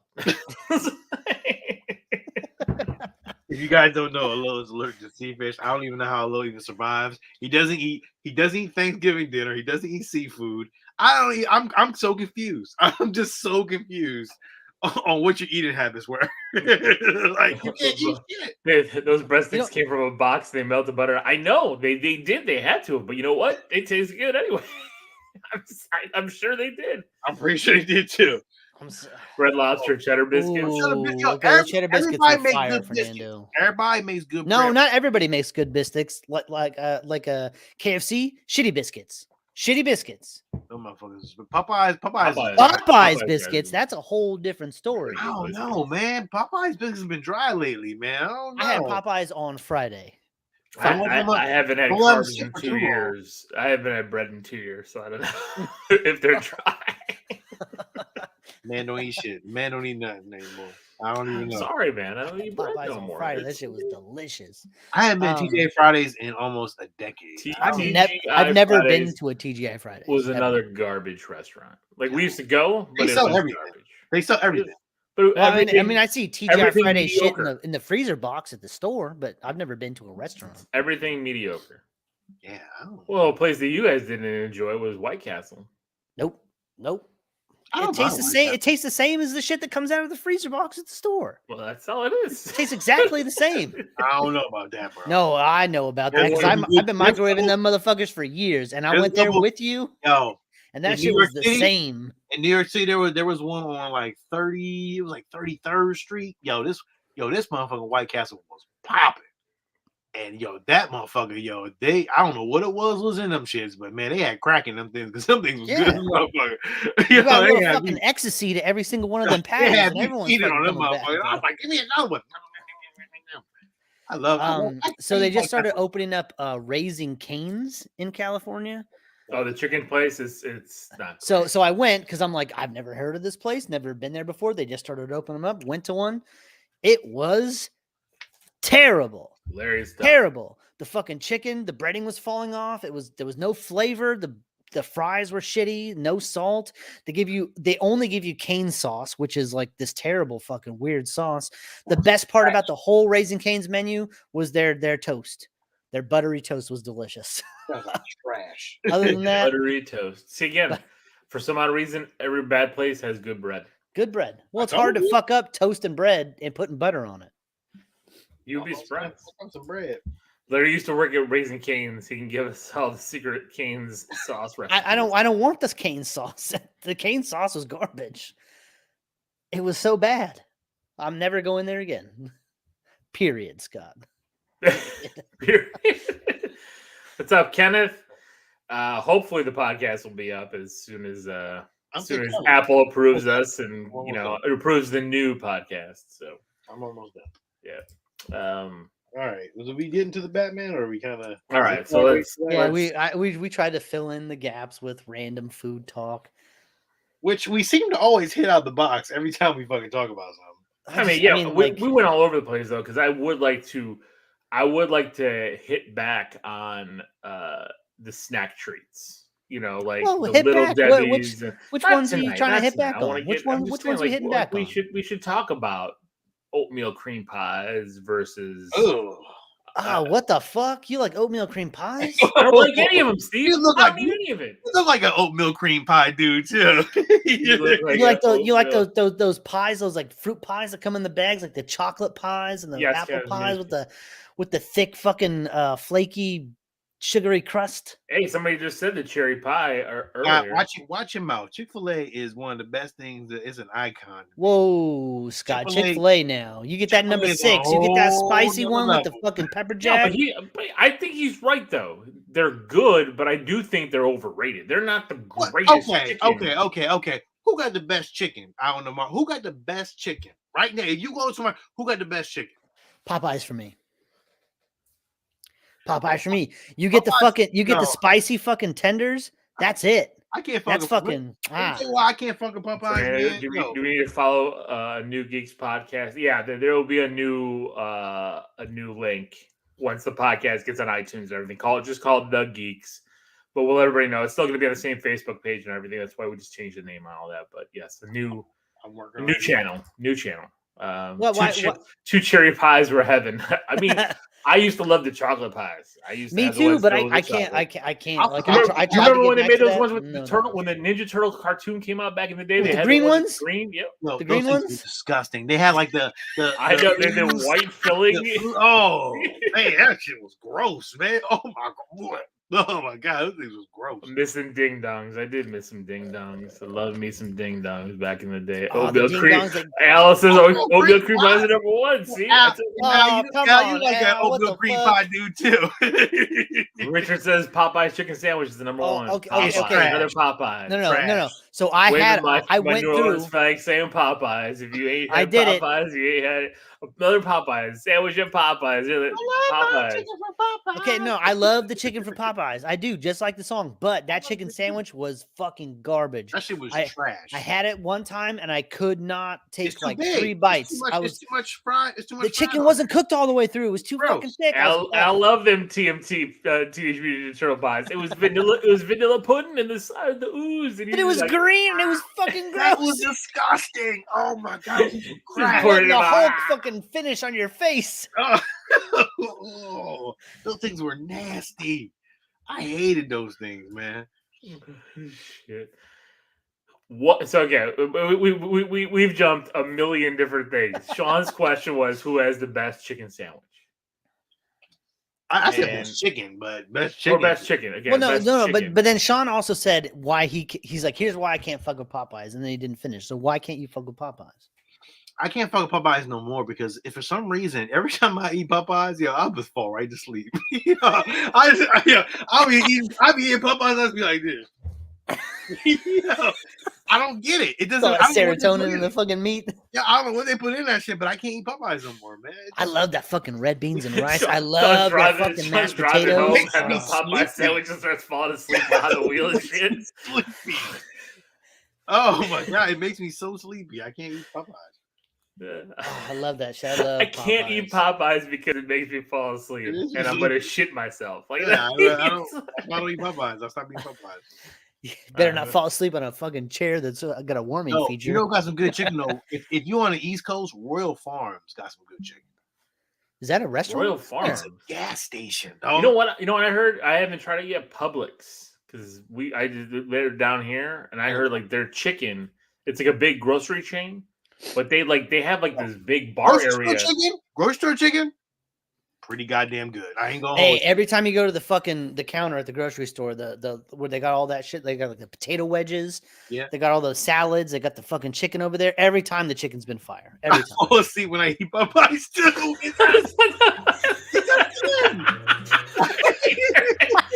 Trigger writes, I fall asleep when eating Popeyes too. I always thought that my ancestors were telling me I deserved a nap. Oh shit! It's funny too because when you go into fucking Popeyes like and you sit down to eat like and you're like, I was like, oh, I love these red beans and rice, and you look up and there's like this whole fucking paragraph talking about why red beans and rice are a thing. You're like, holy shit! Okay, we made these on wash day, so you can put the ham bone in. I'm like, I just think they're tasty, and I'm pretty sure that's not how you're making them now. No, they're not, because they have all type of young kids working in that motherfucker. They lazy as shit. Larry says Publix chicken tenders. Fuck the world, yeah. Dude, Publix chicken is amazing. Gregory, Publix sandwiches are elite. No, where the fuck is Publix at? I don't have a Publix. There's no Publix in California. Half a mile from my house. Like, I'm Googling that bitch right now. I'm seeing that one. They like I went into there and they have like literally it's like you know how like you go into like a Subway or something like build your own sandwich kind of thing. They have that thing in the deli where you can actually make your own deli sandwich from the fresh deli meats, like a whole thing. And then they have this whole fresh chicken area and these chicken tenders. I'm like, this is crazy. And all I have heard is that everybody loves Publix. Yeah, man, it's weird the kind of shit you can find in the grocery store. Like I have Pumpkin Soul says he loves the wings from Albertsons. Now, if we're gonna talk about wings, okay. Well, now you're getting into a whole wings. New... I took Steve to my wing place. So wings, Cheddar was my jam. Wings, but like nowhere, dog. Oh my god. I'm sorry, it's not. It's Virginia. My bad. I'm not. That's a fucking drive for chicken. Yeah, I'm not going wings. 4 hours to go get some. So wings, do you go boneless?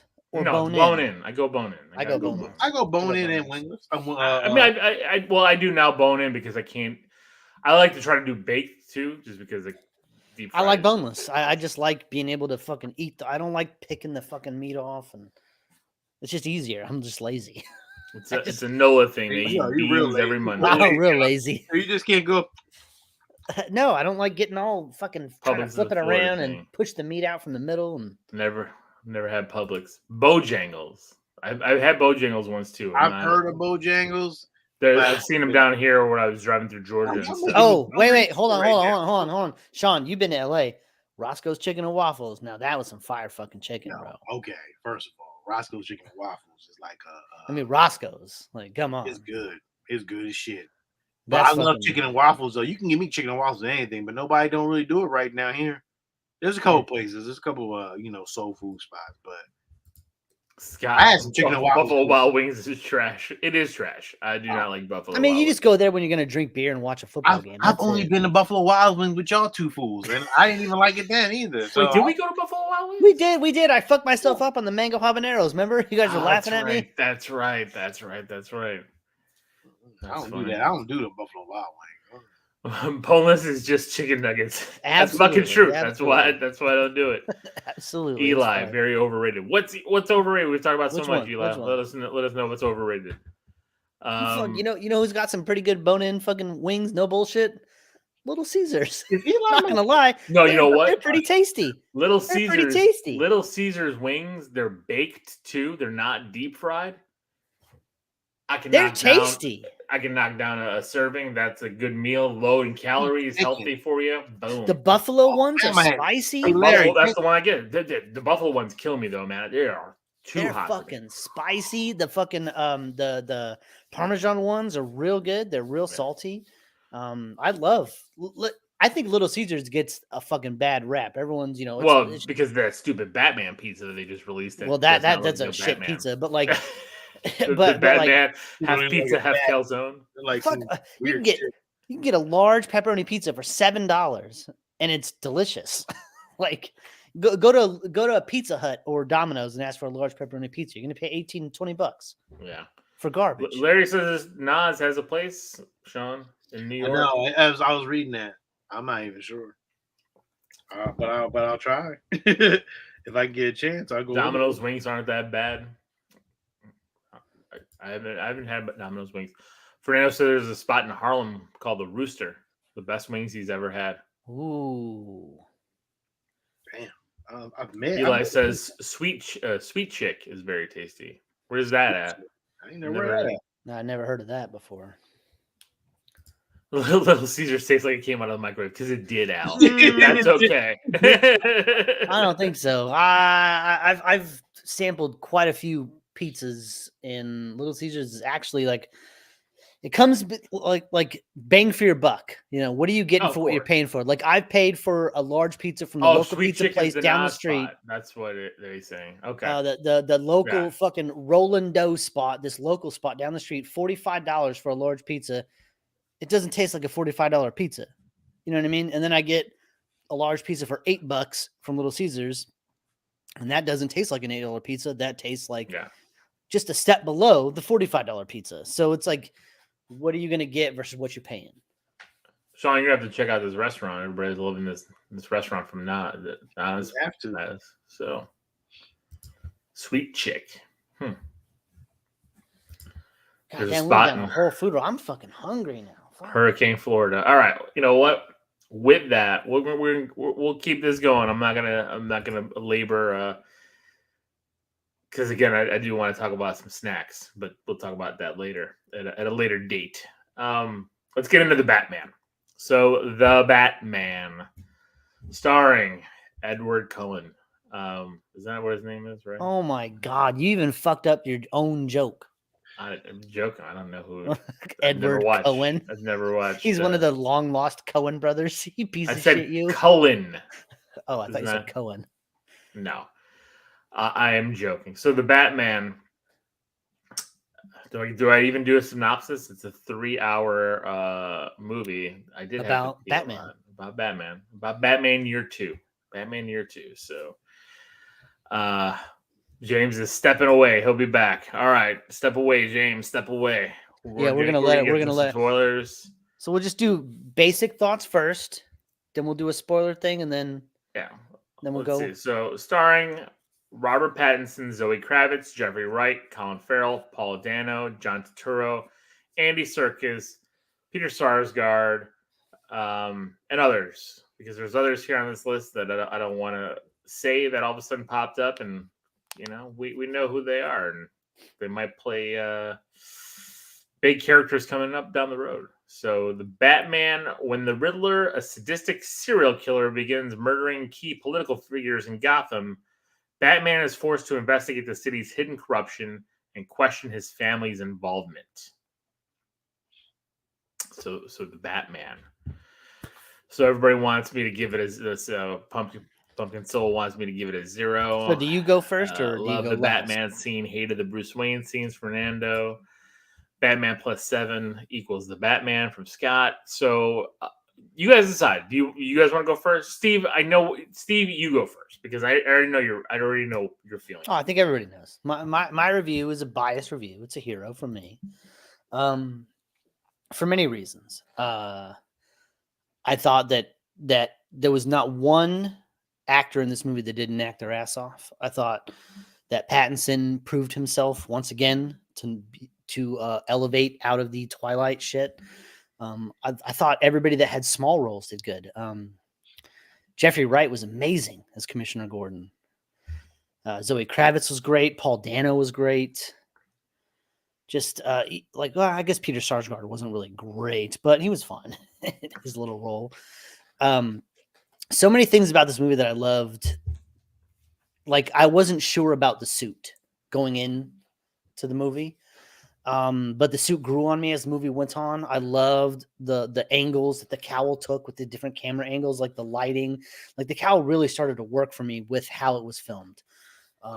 Also, the fact that every time fucking Batman was stepping onto a scene, every footstep was heard. Like it sounded like he was a tank walking into the scene. It added a lot to that. The fact that Pattinson spent 98% of the movie in the Batsuit, like there was very little of him not as Batman. So that was a definite change from any Batman movie that's come before. I thought the Batmobile scene, there was only one scene with it, but it was one of the best scenes I've seen in a long time. Fantastic car chase scene. I love the sounds of the car, how tough it sounded. All that shit was amazing. I thought the music, Michael Giacchino did a great job again. He's quickly becoming one of my favorite composers. He did a great job with all the Star Trek movies. He's done a few other projects, and he did a great job here with Batman. I just thought it was a really good movie. It's not connected to anything just yet. You know, it's a standalone movie. I think it's a good story, all said and done, told. I like the overarching narration by Batman. I don't know, like, it's just a really good movie. I thought it was filmed really well. It was executed really well, and for me, it gets a hero. It's solid. I love the detective work so much. Never has there been Batman doing detective shit like it is in this. I mean, it's down to like little moments where he looks at a blood trail and then walks off, and then you see like CSI police officers coming and taking pictures of what he's looking at. You know, like it's just really, really amazing. So for me, it gets a hero. Again, I'm biased. I'm a DC fan. I'm a Batman fan, 100%. So hero for me. Sean, what do you think? So I went into this not really giving two shits. I was kind of like, I don't care. I don't know if I'm gonna be sold on this Batman. You know, Batman is for me, it's a staple to me because I love Batman so much. But I definitely love different iterations of Batman. But I mean, this movie overall was a hero because it was so amazing. It was so yes. Sean, thank you. It was so awesome, man. The score was beautiful, Steve. Oh, the score killed me, man. Like that score was just like, damn. I was like, oh shit. I was like, something about to go down. He kept fucking creeping out of the shadows constantly, and you're like, "Oh shit!" In the beginning, that was tight. It was tight. It was definitely Nolan-esque. So that was like maybe the thing that I was like, but I was okay with it overall. If it goes in different places in the next one, because there's definitely going to be a part 2. There's just no way that they would not do a part 2. I mean, I think it could get better. I hope that we don't see all this again, though, because I mean, once we get it one time, I don't want to see it again. And we did get a lot of this from The Dark Knight. I've seen reviews too that said it's very Dark Knight-esque. It is, but it was in many ways better, but not greater. Like The Dark Knight is such a good because the villain, I think. Because I mean, honestly, I can give a shit about Christian Bale. But that movie was about the Joker. This movie is about Batman. Batman, this iteration of Batman may be the best Batman that I've seen on screen in a while, and that was fun. I actually enjoyed the detective shit. Yo, and I thought I was gonna poo-poo that shit, but the detective part was very cool. They were very cool. Like, yo, that eye camera shit, didn't even see that shit coming, dog. Yo, that was amazing. Oh, that is awesome. I was like, thumb drive. Yo. Okay. He did detective shit that was cool.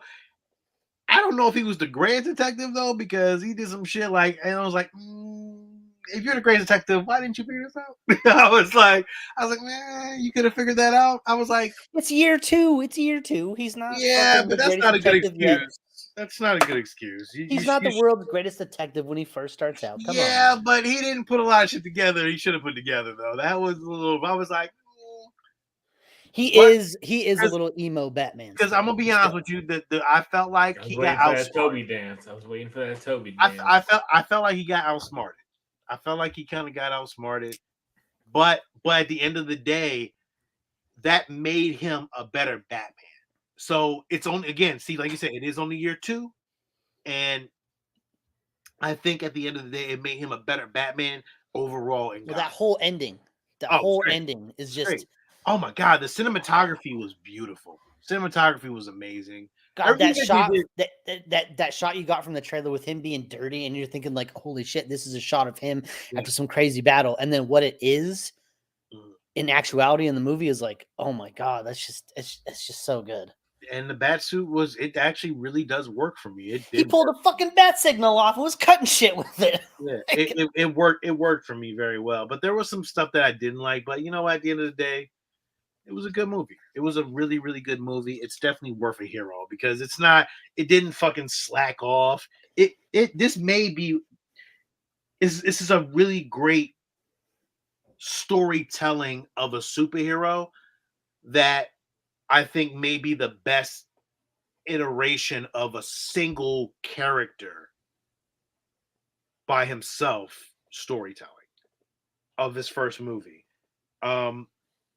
So yeah, it's definitely a hero. I know what you're gonna give it, but go ahead. You do. Let me take a sip of my Spider-Man coffee.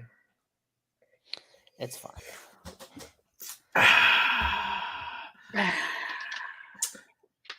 I love this movie. This movie is a hero. Ooh, what the fuck?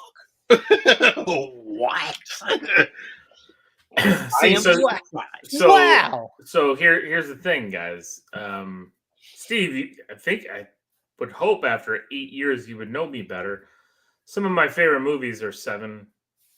Okay. Oh, okay. Yes. So this movie, Agreed. Movie is David Fincher. Agreed. With a hint of Saw. With a hint of Saw. With the splash of Sin City. That the opening monologue, and I'm hearing him talking, I'm like, this is fucking Sin City. Like I'm like, right. It was. You know, you're getting all these dark shots of Gotham, just like you. But it was terrifying. You know, like all those cats looking behind him into the shadows. You're like, holy shit. And that shit was dope, though. That shit was fucking dope. I was like, he's like, I'm not even there, and they're still fucking scared of me. Yo, when that motherfucker came out of the shadows, I was like, yeah, what was that weird guy with that weird mask on that came out of the store and like got hit by the car? It was Halloween. Weird shit. He was just wearing it. It was Halloween. I know, but it was just like, I know it was like kind of like that, you know. But they see the symbol in the sky and they all get fucking terrified. They're like, "Oh my god, somebody's gonna beat my ass right now." I don't want that. No, I really. So it was funny because like we were making those jokes, and I was making that joke of me going to the movies with my Captain I didn't America respond to you on on purpose all week because I was just and then Sean's like, he's probably going to be nominated for an Oscar. I think the score, the cinematography, the editing, it's gonna sound. It should be nominated for an Oscar for all those. Do I think there was some issues? I think Sean brought it up right there, like the world's greatest detective piece. Yeah, there was some of the things that. Some of the basic riddles, I really, you know, he lies still and that kind of stuff. I was just like, come on. The cops were like, oh, what's this? And I'm like, come on. Well, they're letting the audience feel smart too. So. I get it, but I do think that also though the cops haven't dealt with something like that yet. Well, and half these cops were corrupt. And Batman was quick with the shit. Like every time he solved one, he was like. Quick with the shit. He was like, oh, bam, bam, bam. Yeah, but then he didn't. Even the Penguin called him out. But we'll get to that. Right. That was crazy. That kind of fucked me up a little bit. But... Oh, fucking Colin Farrell. God damn. Fuck you. Holy shit. That shit. I was like, it's like Danny DeVito if he was like, you know, a foot taller, but he had like that same kind of tone in his voice. I'm like, it was so weird. It gave me a weird. Yo, Paul Dano's Riddler. That shit was. Perfect. Beautiful. Beautiful. We saw saw him in the trailer with the fucking glasses and the thing. And we're like, I don't know about this, but when he was in the cell, he was like, I guess that's my only thing is I still don't like the Riddler mask. Like I just didn't like the mask. It didn't bother me. I know. I don't know what it was. It's just like it didn't. It was a take. It was definitely a take, but. Yeah. No, but I love the movie. I think that shit up, boy. I was trying to think of this because my favorite Batman movie so far has been The Dark Knight. Like I go Dark Knight and I go Batman Begins. I love both those. I think those were fantastic movies. I remember when Batman Begins came out and I was just like, fuck. I'm not really a fan of Batman Begins. I'm like, you know what? Well, but they went more gritty. They went more realistic. We got like problem with a Batman year one Begins, Batman. You get the year one Batman, but you don't get year one Batman. You get year one Batman with $100 million budget that can do whatever he wants, and a tank and all this other shit. And it's the Nolan verse is filled with conveniences.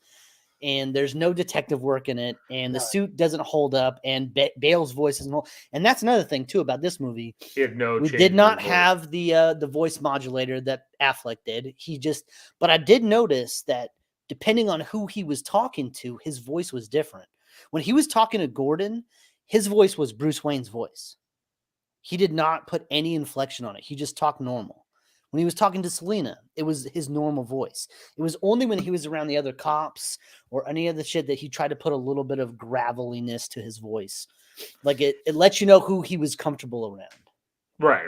And I thought that was nice. And I picked up on that too, but then I also thought to myself, like, damn Gordon. Like, and I think this is the best Jim Gordon we've got on screen. Oh my God. I love 100%. And I love 100%. And that's the thing. And again, I go back to Batman, the Nolan, because I love Gary Oldman as Gordon. I thought he did a good job. He is good. Yeah. But Jeffrey Wright here was awesome.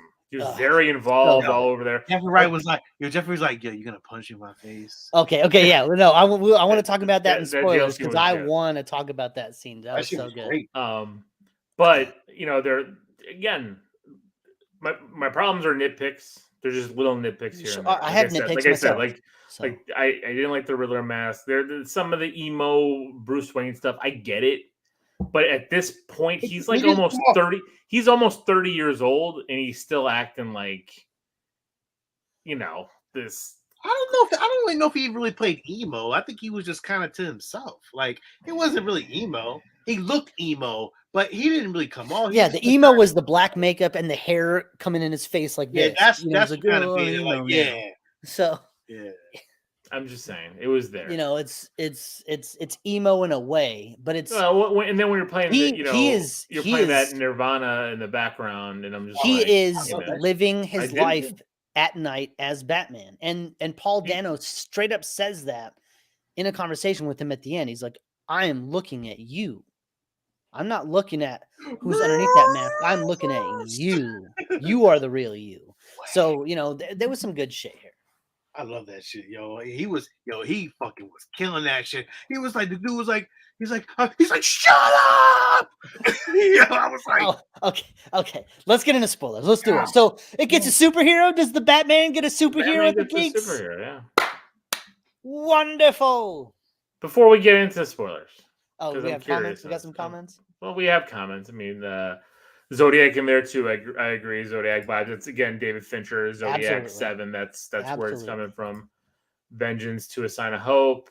A lot of Scott Snyder. It's like a lot of people didn't fucking see like fucking like Zodiac, like these movies. Like, yo, this is. Well, that's what I'm saying. Like that's what I'm saying. Like to me, like anybody who's listening, like I don't think you're gonna get spoiled because they literally took a serial killer drama. It's like 7. And then be that Riddler masking. I agree. Put the fucking main detective of that show, of that movie, in a Batman suit, and then let it. Fernando did not like Bruce Wayne being a douche to Alfred.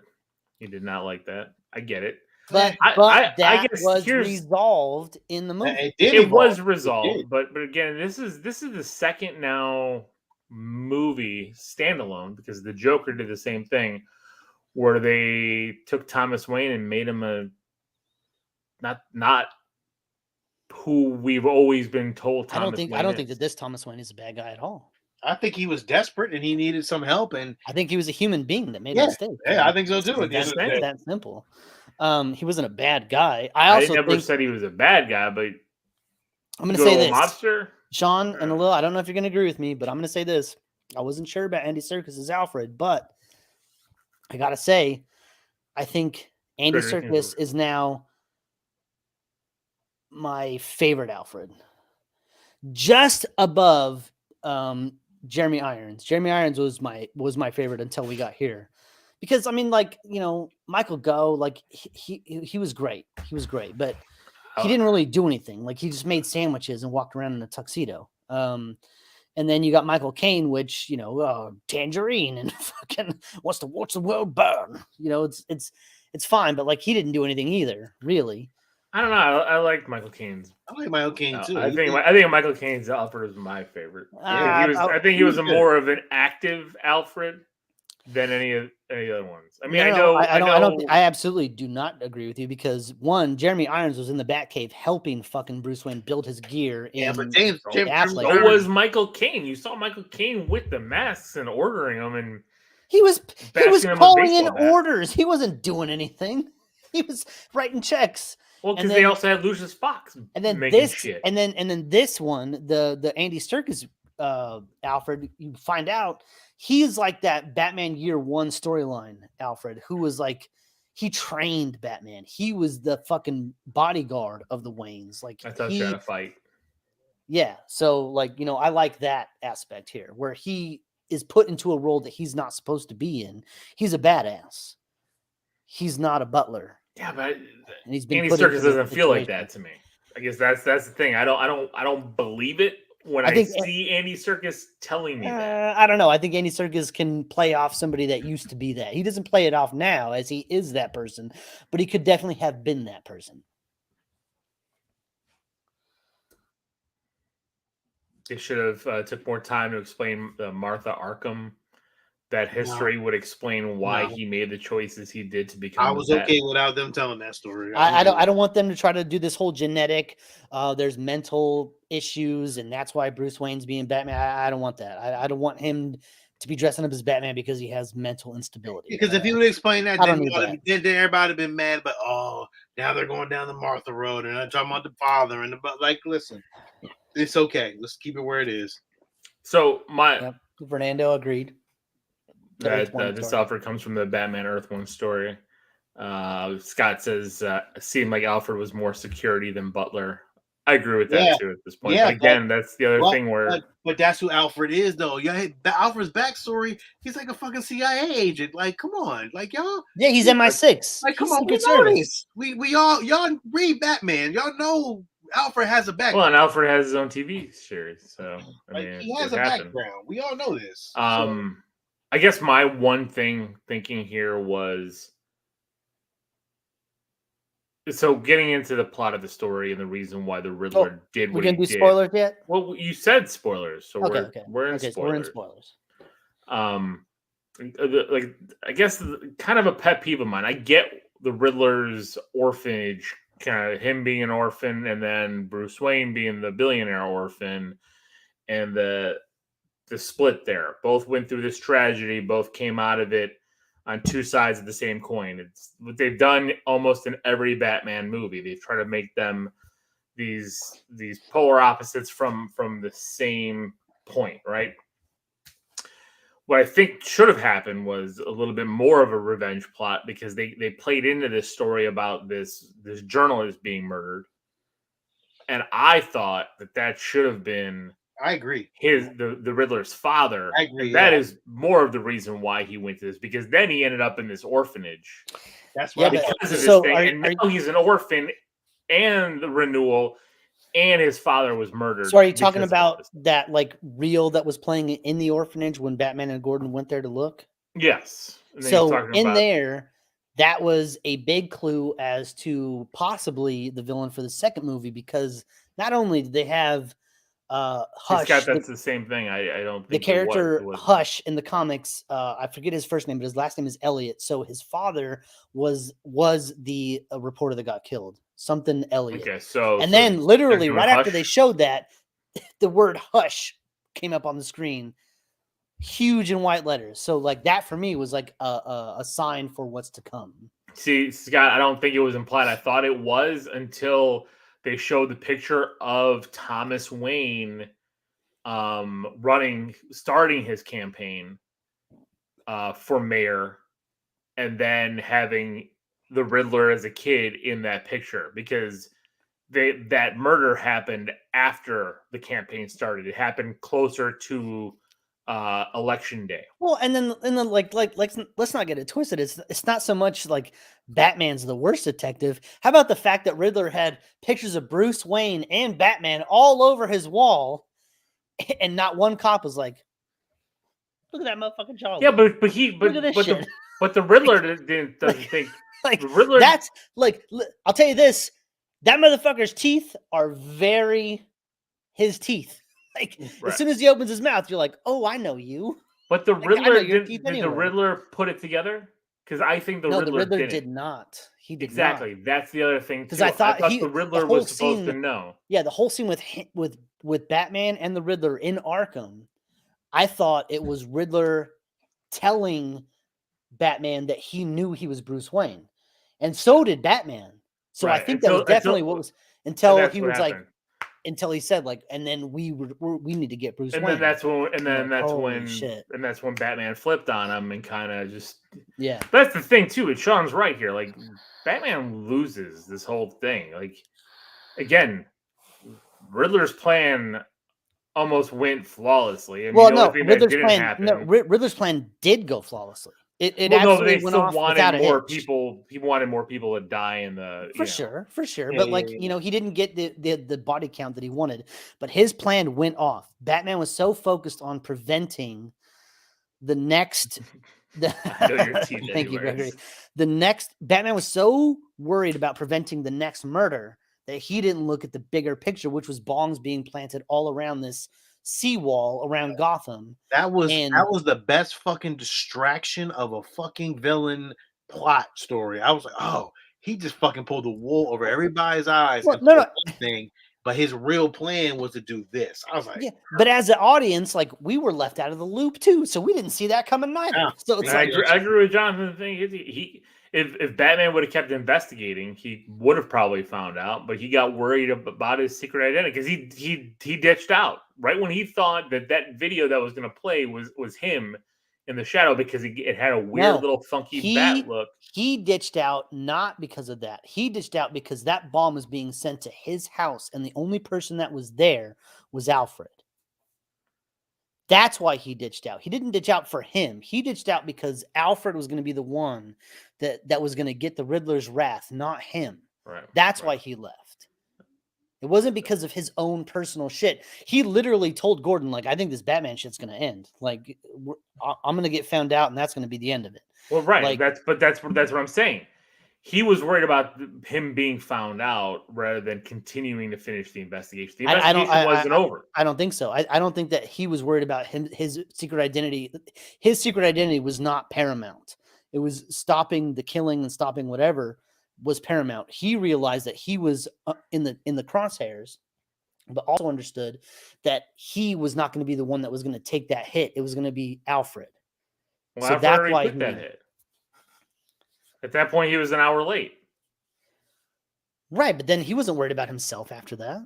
When was he worried about himself after that? He went and talked to the fucking Riddler. When he went back to the Riddler and talked to the Riddler and started tearing up and started being worried that he was going to, because he kept saying, Bruce, he kept looking down. He fucking knew, he knew he was fucking toast, but that didn't stop him from doing anything.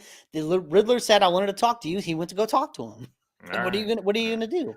Marcus, the podcast will be uploaded on Apple Podcasts, but on a new feed under the Geekz. It's just taking a bit of time to get it approved by. This is all new. I will feel it in a couple minutes. I wanted to talk about a couple of things here. I wanted to talk about Batman. Like, Sean, did you guys notice like the footsteps? I agree, Jonathan. He walked in. He kept looking up at the camera to see if he was going to be found out. If people were putting. That's what I mean. That's where my thinking is more of a paranoia. So, Steve, that was I liked it the first time. Sound design when he came out with those big thuds to let everybody know he was there, like that little gang of nobodies.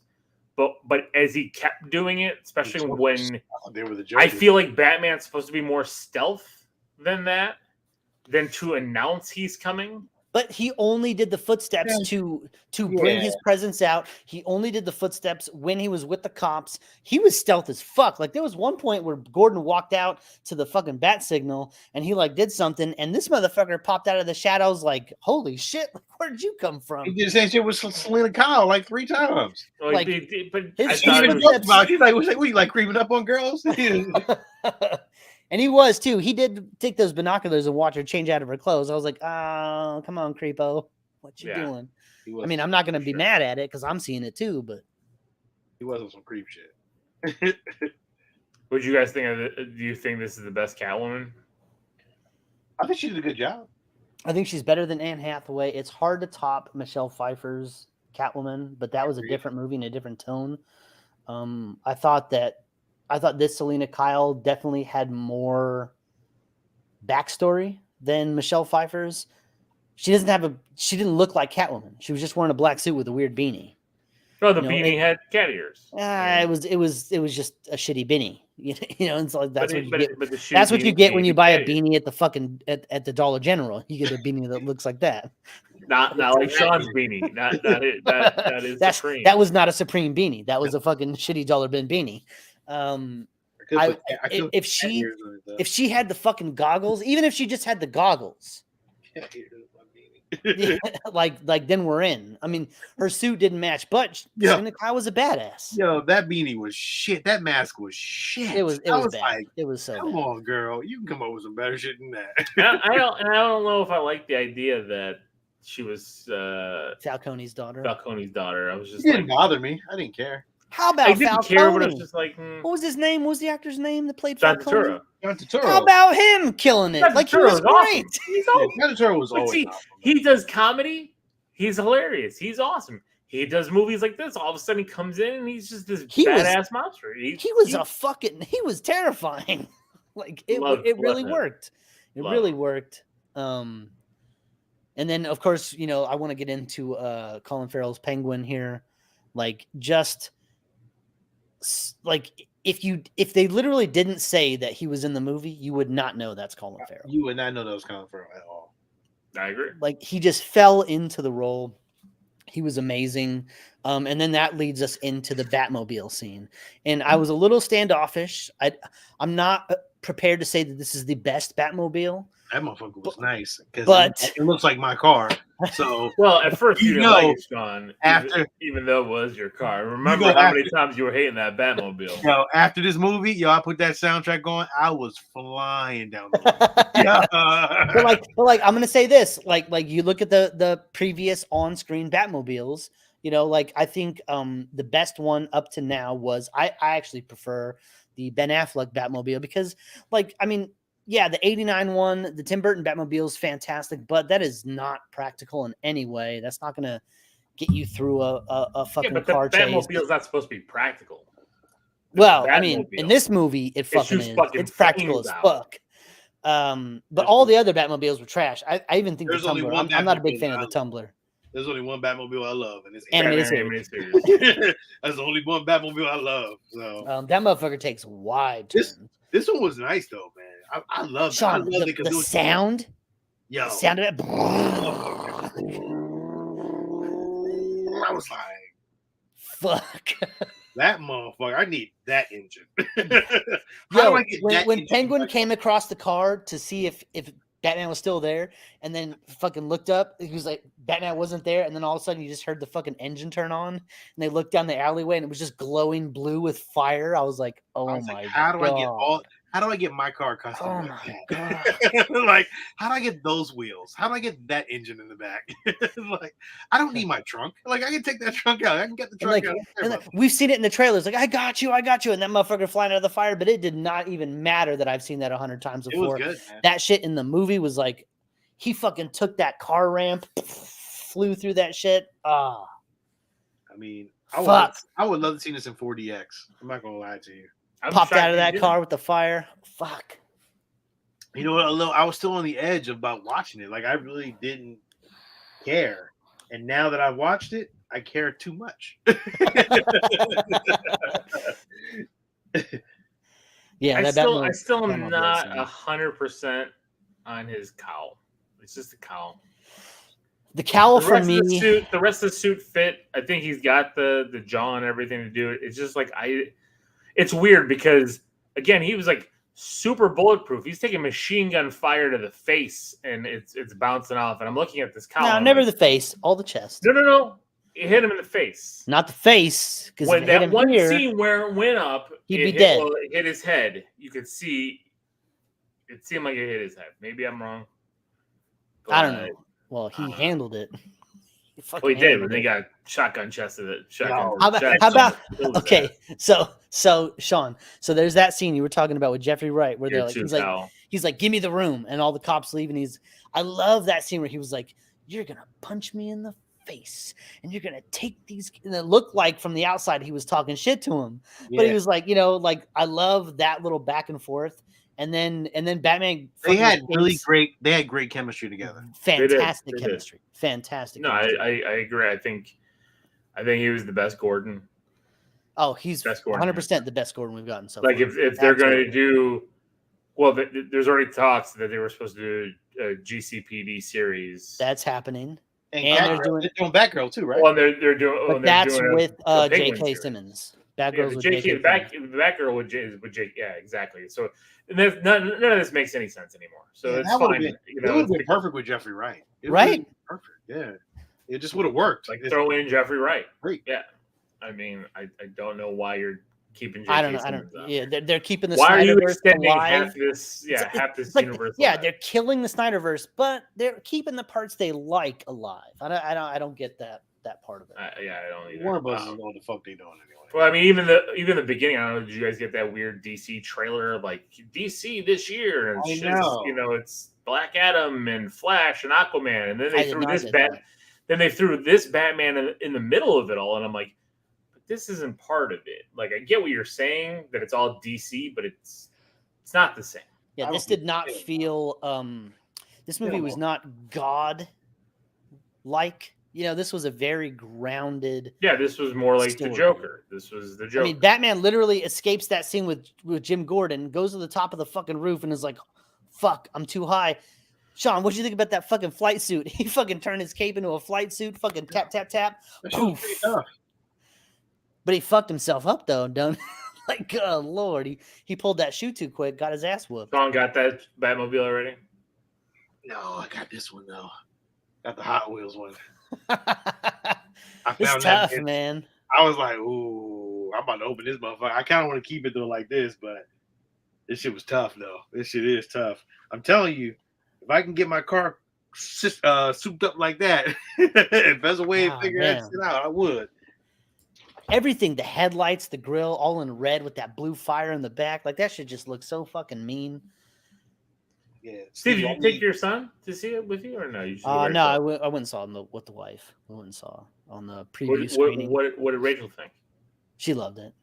She loved it. I mean, she's a big fan of true crime, serial killers, that kind of stuff. And so this with the Paul Dano stuff, like it really kind of hit her niche.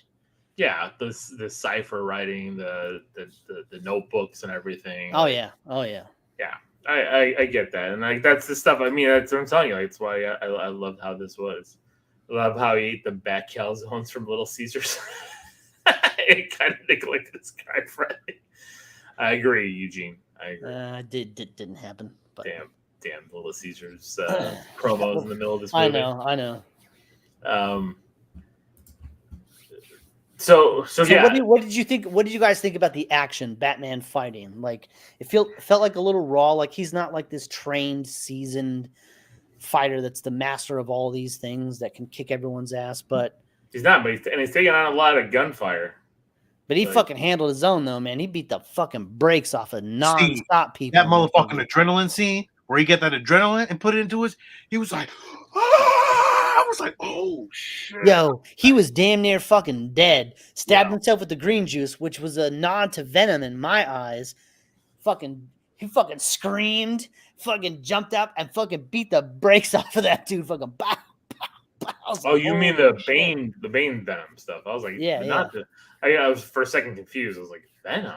Well, no, and then also that scene, Sean, like with all the Riddler Goonies kind of popping up. I was like, this feels like fucking a video game. This is like Arkham Knight. This is like anything where you get like the crew of the Riddler that all dress the same way, the crew of Two-Face or Bane or whoever. I love seeing henchmen, like the twin henchmen. Like that was dope. Oh, the twins, those motherfuckers. They kept showing up more fucked up the whole movie. Yeah. They kept getting their ass kicked. Yeah. I think it's great, man. I'm just like, there was even a scene of Batman shimmying across a pipe. Like on that, just him hanging there, like escaping gunfire shimmying across. I'm like, I've done that in a video game. I thought it was Sudden Death, the movie with Van Damme. No, it's funny that you say that because Alex said the same thing. Like he's like a lot of this felt like because he's got like Batman VR and all that stuff, and he's like the fight scenes to him he's like felt like him playing Batman VR and stuff like that. So, and what I liked about this movie here is the finale. It wasn't this big, bombastic, huge, world-ending, climactic finale. It was. Well, it was though. They flooded out the entire Madison. The bombs went off, but then it was just about Batman saving as many people as he could. It wasn't about him stop. The thing already happened. When was the last time that happened? It wasn't about stopping the thing. The thing was already done. It was about him saving as many people as he could. Batman Begins, kind of. They let out the toxin gas. He was saving all the people from the gas. It felt very Batman Begins-esque, the ending, outside of the Liam Neeson train. I'll agree / disagree. This Batman, not only did he not kill anybody, he was very specific about not killing anybody and not using guns. Several times in the movie, he did not just let someone die. He's like, I don't have to kill you, but I'm not going to save you. None of that shit. Like he was very clear about wanting people to. Like he literally tried to put himself in between the gunfire that killed Falcone. He did not want him to die. He wanted him to get punished.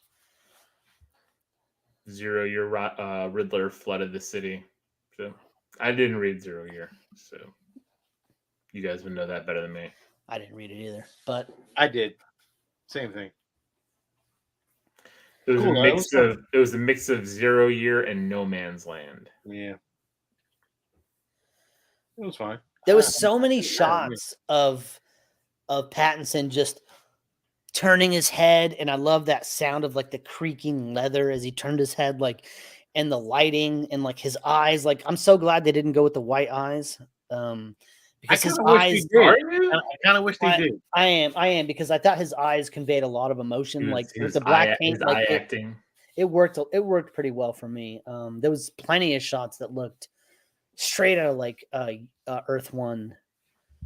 So many shots that were just like, fuck, I want that as a poster. Like just him fucking looking at the light, the orange light hitting his cowl. Like so many good shots. Like the cinematography was fantastic.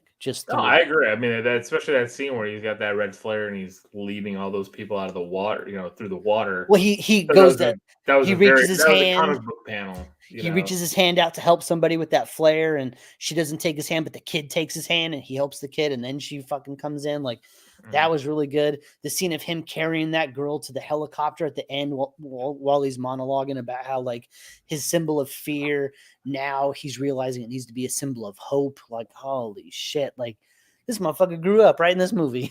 Like this shit is. Steve, I think you're wrong though. I think this Batman could have a Robin. I absolutely think he could have a Robin. He had a connection with that little boy. When that little boy was sitting in the house at the beginning of the movie after his father was dead, and he stopped and looked at him, and that little boy looked back at him. Yeah, but I think that connection was more him seeing himself. Because I felt like there was a connection as like one orphan to another. Like I know what you're going through, kind of thing. Like he has a soft spot for orphans. Yeah. But that he's could not be an orphan. the He's got thing. His mom still. That kid's got his mom. That could be the thing that gives him his Robin. No, it definitely needs to be a Grayson. It needs to be the Flying Graysons or something. And they dropped Bloodhaven. I thought Steve would just be full at attention at that point when Selena was like, "I'm going to Bloodhaven." Oh, I was absolutely 100%. I was also fully erect when fucking Joker showed up in the movie, even though we didn't get to see his face. Awesome! Holy shit! I don't know if that was a Joker or Two-Face. I can't. No, it was Joker. That was the fucking Joker. Matt Reeves came out and said that and you know what? I don't think we're gonna get Joker in the sequel. I think they're gonna keep him in the shadows again. I think the Joker will come out in the third movie. Yeah. If they go Joker, I can see the Joker being just not even used at this point. Because you're still developing the Penguin. Penguin's getting his own spin-off series to develop the crime. The crime underground of Gotham. Underground of Gotham. Because right now nobody can get to that area in Gotham, and Penguin's gonna power grab. And I think that's where that series is going to go. GCPD Good. I want series, more of Colin Farrell in this fucking makeup. That's what I want more of. Like, and you're going to get it. You did a You're good definitely job. going to get it. You did a You're going to great get it job. here, and I think it's got to. I mean, and Steve, if you're right about the Hush piece, I mean, the Hush piece or Court of Owls, that's what Larry just said. Mr. Freeze and Court of Owls potentially. God, could you imagine, Sean, if we got a fucking real, legit version of Mr. Freeze? Yeah, not Arnold, like a real fucking version. Well, we're not gonna get Arnold again. That's a wrap. But I think they go Court of Owls before they go Mr. Freeze. Mr. Freeze. I don't know how they would do a Mr. Freeze here in this type of. I don't know. I agree with you a little. Yeah, this world doesn't feel very magical the way Mr. Freeze's gun works and freezing everything. Yeah, I would like to see that. I think you could pull it off. I think you can evolve into that with science, but I think it needs time. You know what I mean? I think it needs time for keeping him more ground level. You know what I mean? They did it here. You're dealing with mobsters, Catwoman, thieves. You've got the Joker and the Riddler, but they're still ground level. Well, the Joker's never the Joker can still be a ground level villain, even though he's crazy. He can be ground level. It doesn't have to be fucking mystical. But Mr. Freeze is kind of like that extra step. He's more mystical than let's say Two-Face or a Scarecrow or anything like that. Like he has a gun that can freeze things. That's a whole different step. Puns. Nice to meet you. Adam and Evil. Oh my god. Ugh. Maybe during the flooding, Mr. Freeze's wife dies. That's how. Maybe something like that. I mean, it's all going to be started interconnected. She had a disease. That's why she.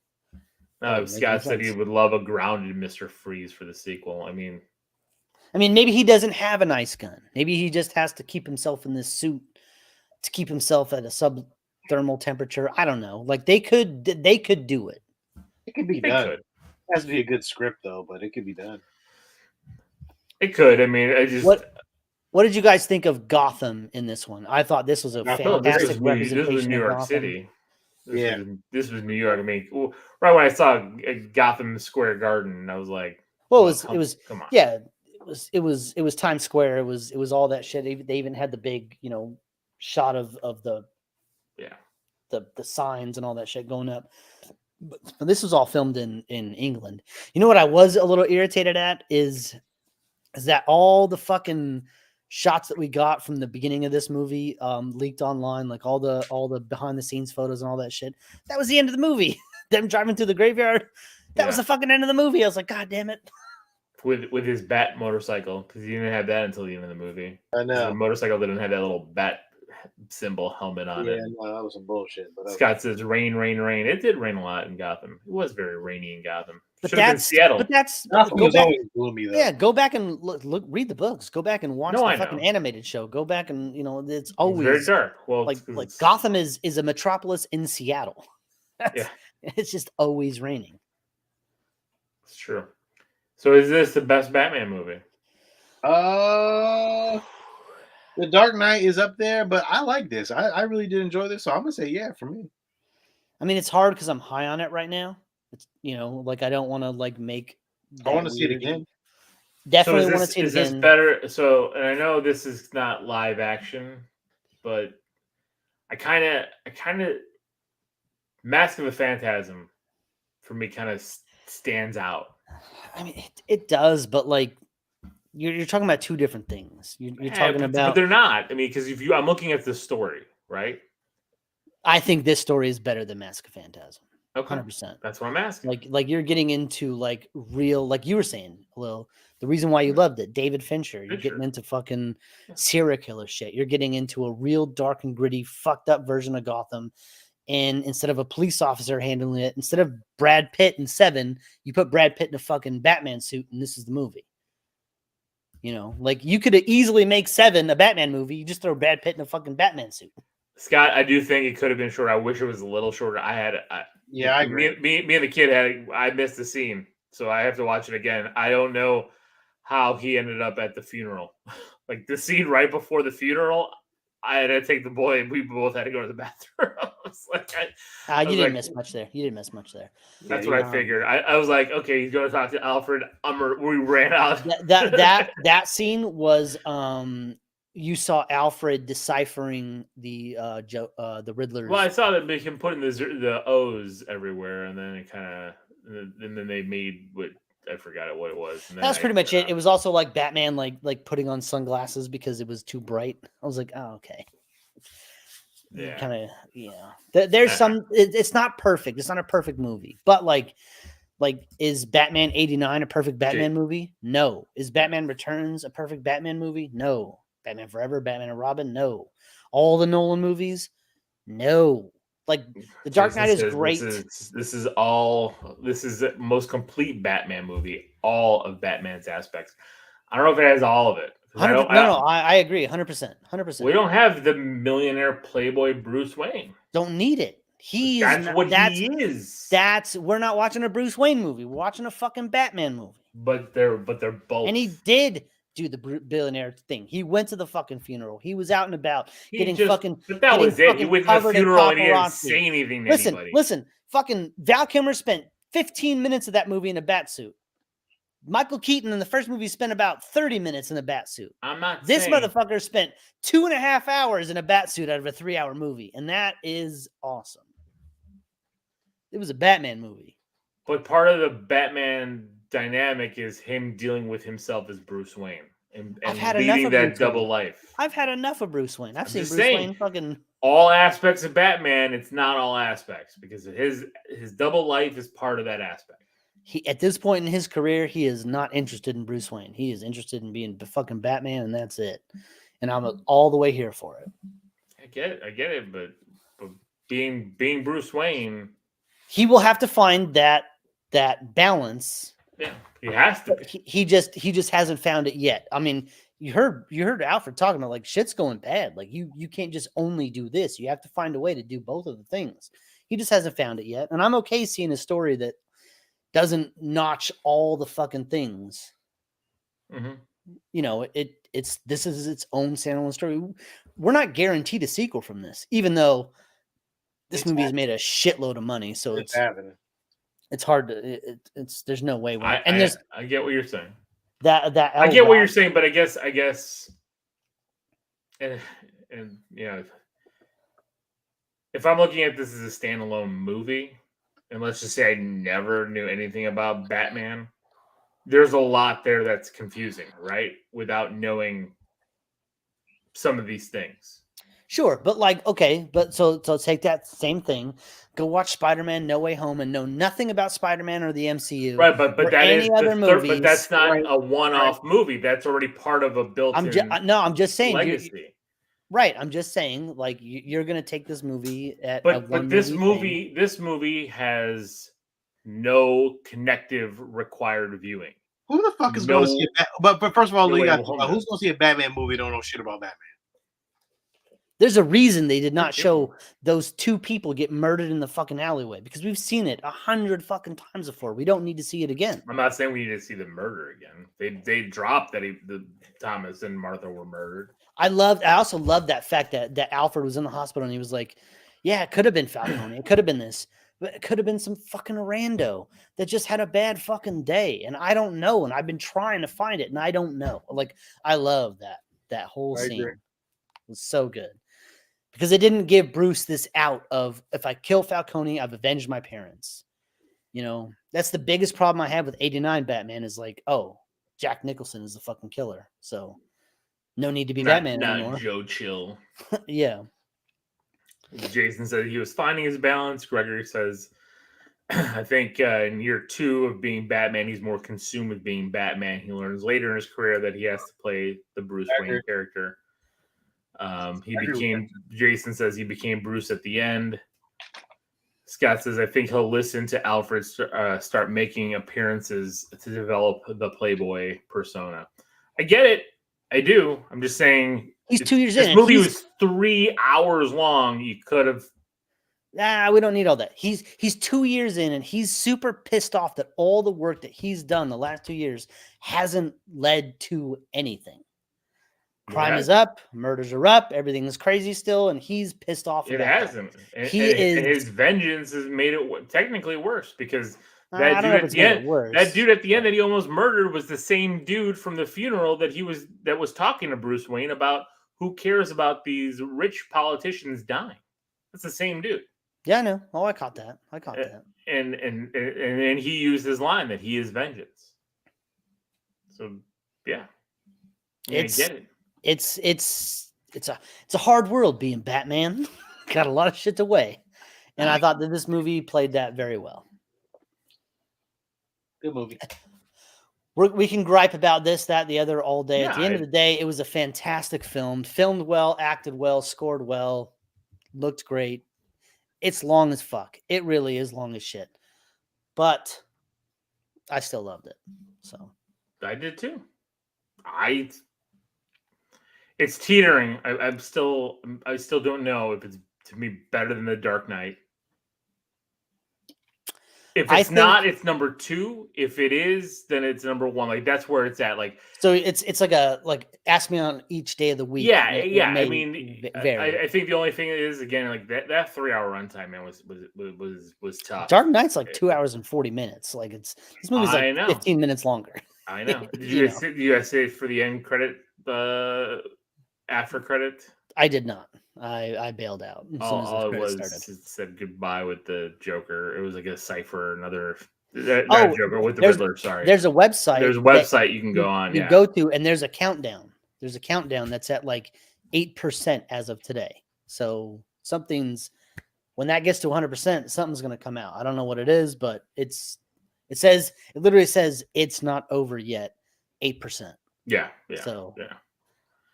What cuts would I've made to make it shorter? I think some of this, and I know, again, it was all done well. Everyone acted well. So it's tough to pick parts to cut. But I think you dragged out the scene a bit with the bomb strapped to Sarsgaard. You could have made that a bit shorter with that. That seemed to drag out.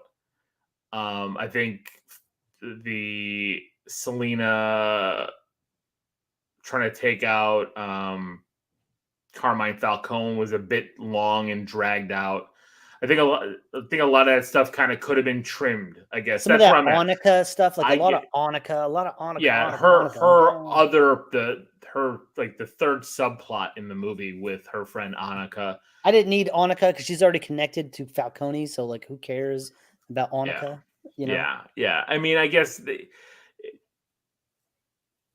I guess it's that like all the different police officers that were, involved. It's like they wanted to show like how many police officers were involved in this. And it's like you didn't have to go down that big rabbit hole, I guess. So I guess for me, I would say that as of right now, this is the best Batman movie for me because it was the most Batman in a movie that I've gotten. Is this the best Batman, though? Is Pattinson the best Batman we've gotten in all the Batmans? I like live action. We're gonna skip. He's better than to me. He's better than Affleck. I know you guys have this thing for Affleck in that scene. I have a thing for Affleck, but I don't have a thing for Affleck fucking mowing people down with machine guns and shit. So I think he's better than Affleck. I think there are some highlight points for Bale, but the voice thing kind of gets me. I do not like Christian Bale. I know you don't like Bale's Batman. So, better than Clooney, better than Kilmer. It's a toss up with Keaton. It's Keaton's hard. That's your first Batman. Yeah, Keaton's tough. It's just like it's kind of like like my love for Toby. It's like.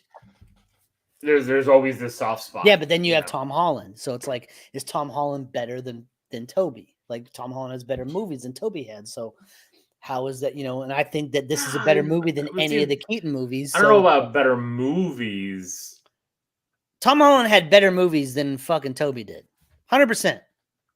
First Spider-Man movie was fantastic. I think Garfield's Batman, Spider-Man was good.